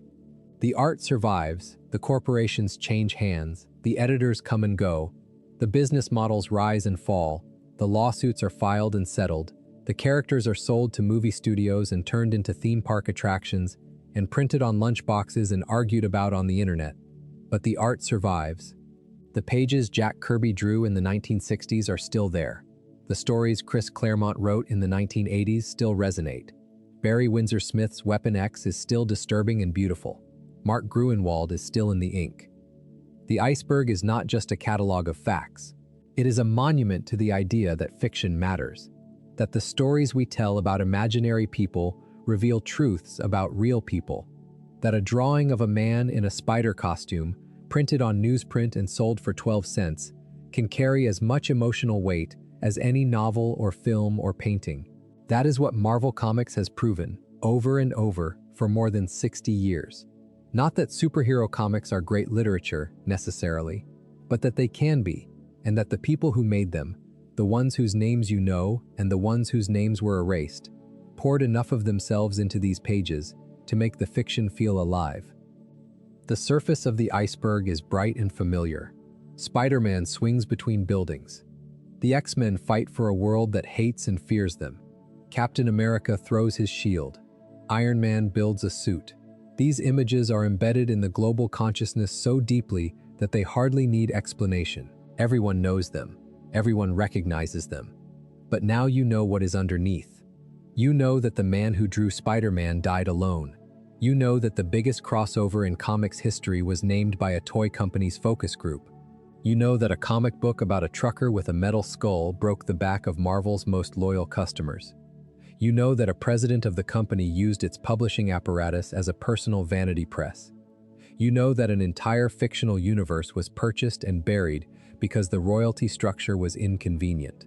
You know that a British comic magazine gave the main Marvel universe its numerical designation as a cosmic joke. You know that a man's ashes were mixed into the ink of the comic book he loved most. And you know that all of it, every single entry on this iceberg, was created by people who cared, who showed up every day and drew pages and wrote dialogue and plotted stories and argued with editors and fought for their characters and lost the fights they should have won and won the fights they should have lost, and kept working, kept creating, kept pouring themselves into a medium that the wider culture spent decades dismissing as disposable entertainment for children. The Marvel Comics iceberg goes all the way down, and at the very bottom, Beneath all the controversies and the forgotten experiments and the legal battles and the corporate maneuvering, there is a simple truth. Someone drew a picture of a man in a costume, and another person looked at that picture and felt something real. Everything else, the billions of dollars, the theme parks, the movie franchises, all of it grew from that single, fragile, extraordinary transaction between a creator and a reader. Marvel Comics has, throughout its history, been two things at once. It has been a corporation, driven by profit, protective of its intellectual property, willing to exploit its creators, and discard its own history when the financial calculus demands it. And it has been a home for some of the most talented, passionate, and dedicated storytellers in the history of American popular culture. These two things are not in tension. They are the same thing. The corporation creates the conditions, the regular publishing schedules, the shared universe, the editorial structure that allow those storytellers to work, and the storytellers create the value that the corporation profits from. Neither side of that equation works without the other. And the iceberg, this massive, submerged structure of stories and controversies and forgotten experiments and buried masterpieces, is the product of that interdependence. Every entry on the iceberg, from the Fantastic Four at the surface to Weapon X at the bottom, exists because a corporation needed content and a creator needed a place to work. The results range from transcendent to terrible, from stories that change the medium to stories that embarrass everyone involved. But all of it, every issue, every character, every creative triumph and commercial catastrophe, is part of the same structure. Consider what we have traversed tonight. We started at the surface, with the creation of the Marvel Universe itself, with the question of who built it and who was erased from that history. We descended through the X-Men as civil rights allegory, examining how a simple metaphor became one of the richest and most complicated in all of popular fiction. We passed through the Comics Code Authority, the self-censorship regime that constrained the medium for 50 years, and that Marvel helped dismantle through a Spider-Man story about drug abuse. We lingered at the death of Gwen Stacy, the moment that ended the Silver Age, and proved that superhero comics could wound their readers as deeply as any other form of fiction. We went deeper. We talked about Secret Wars, the toy-driven crossover that accidentally produced one of the most enduring characters in Spider-Man's rogues gallery. We waded through the Clone Saga, the commercial impulse that nearly drowned Spider-Man's franchise. We chronicled the Speculator boom and bust, the financial bubble that nearly destroyed the entire comics industry and drove Marvel into bankruptcy. We examined One More Day, the editorial mandate that violated a 20-year marriage, and demonstrated, more clearly than any other example, the power imbalance between creators and corporations in the comics industry. We descended further. We found the Sentry, the metafictional hero who erased himself from existence. We found Squadron Supreme, the pre-Watchmen deconstruction that asked what happens when heroes become dictators. We found Steve Ditko, the recluse who co-created Spider-Man and spent 50 years in solitude, drawing comics that almost no one read. We found Image Comics, the rebellion that changed the economics of the industry. We found Miracleman, trapped in a legal labyrinth for 2 decades. We found Dazzler, the disco superhero who outlived disco. We found the Eternals, Jack Kirby's last great creation for the company he helped build and that never fully acknowledged his contributions. Deeper still, we found the New Universe, Jim Shooter's ambitious failure. We found US1, the trucker with the metal skull who broke the Marvel zombie habit. We found NFL Super Pro, written for free football tickets. We found Marvel, the president's vanity project. We found the Ultraverse, purchased and buried. We found the origin of Earth 616, a cosmic joke embedded in a British comic book. At the bottom, we found Weapon X, Barry Windsor Smith's masterpiece of body horror and moral reckoning. We found the Punisher skull, escaping its fictional context and becoming a real-world political symbol.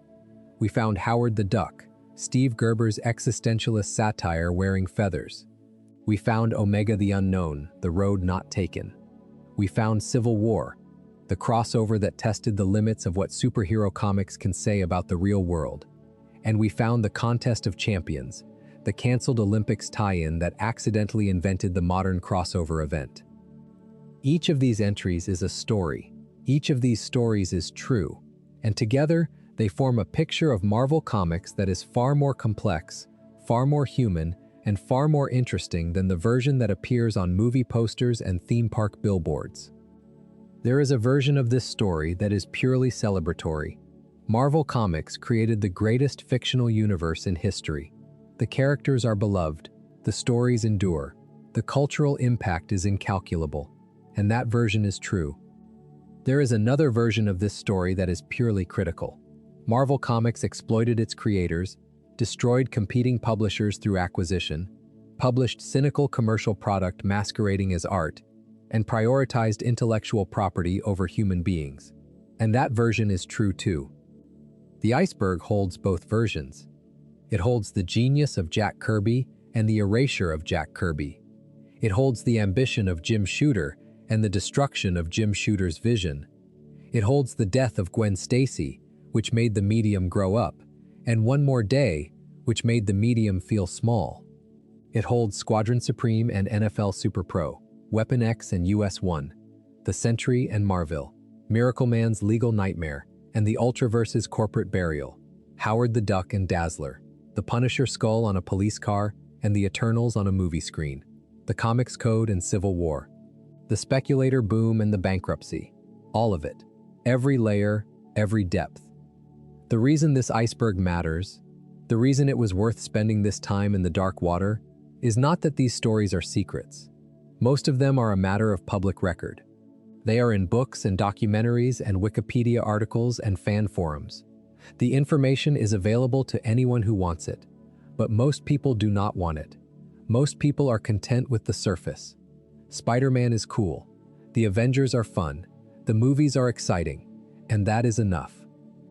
But for the people who go deeper, for the people who care enough to learn where the characters came from and what it cost to create them, the iceberg offers something that the surface cannot provide.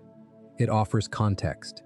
It offers the understanding that every character you love was created by a real person, under real conditions, with real consequences. It offers the knowledge that the bright, colorful, impossibly detailed fictional universe you grew up with was built by human hands, and that those hands were not always treated fairly, and that the stories those hands created are, for all of that, still magnificent. That is the truth at the bottom of the iceberg. Not cynicism, not disillusionment, just clarity. The ability to hold both the joy of the fiction and the reality of its creation in your mind at the same time. The ability to love Spider-Man and also understand what it cost Steve Ditko to bring him into existence. The ability to marvel at the scope of the Marvel Universe and also recognize the human toll of building it. The iceberg does not ask you to stop loving these characters. It asks you to love them with your eyes open. And that, perhaps, is the most Marvel thing of all. Because the entire premise of Marvel Comics, the thing that separated it from its competitors back in 1961, was the idea that heroes are not perfect.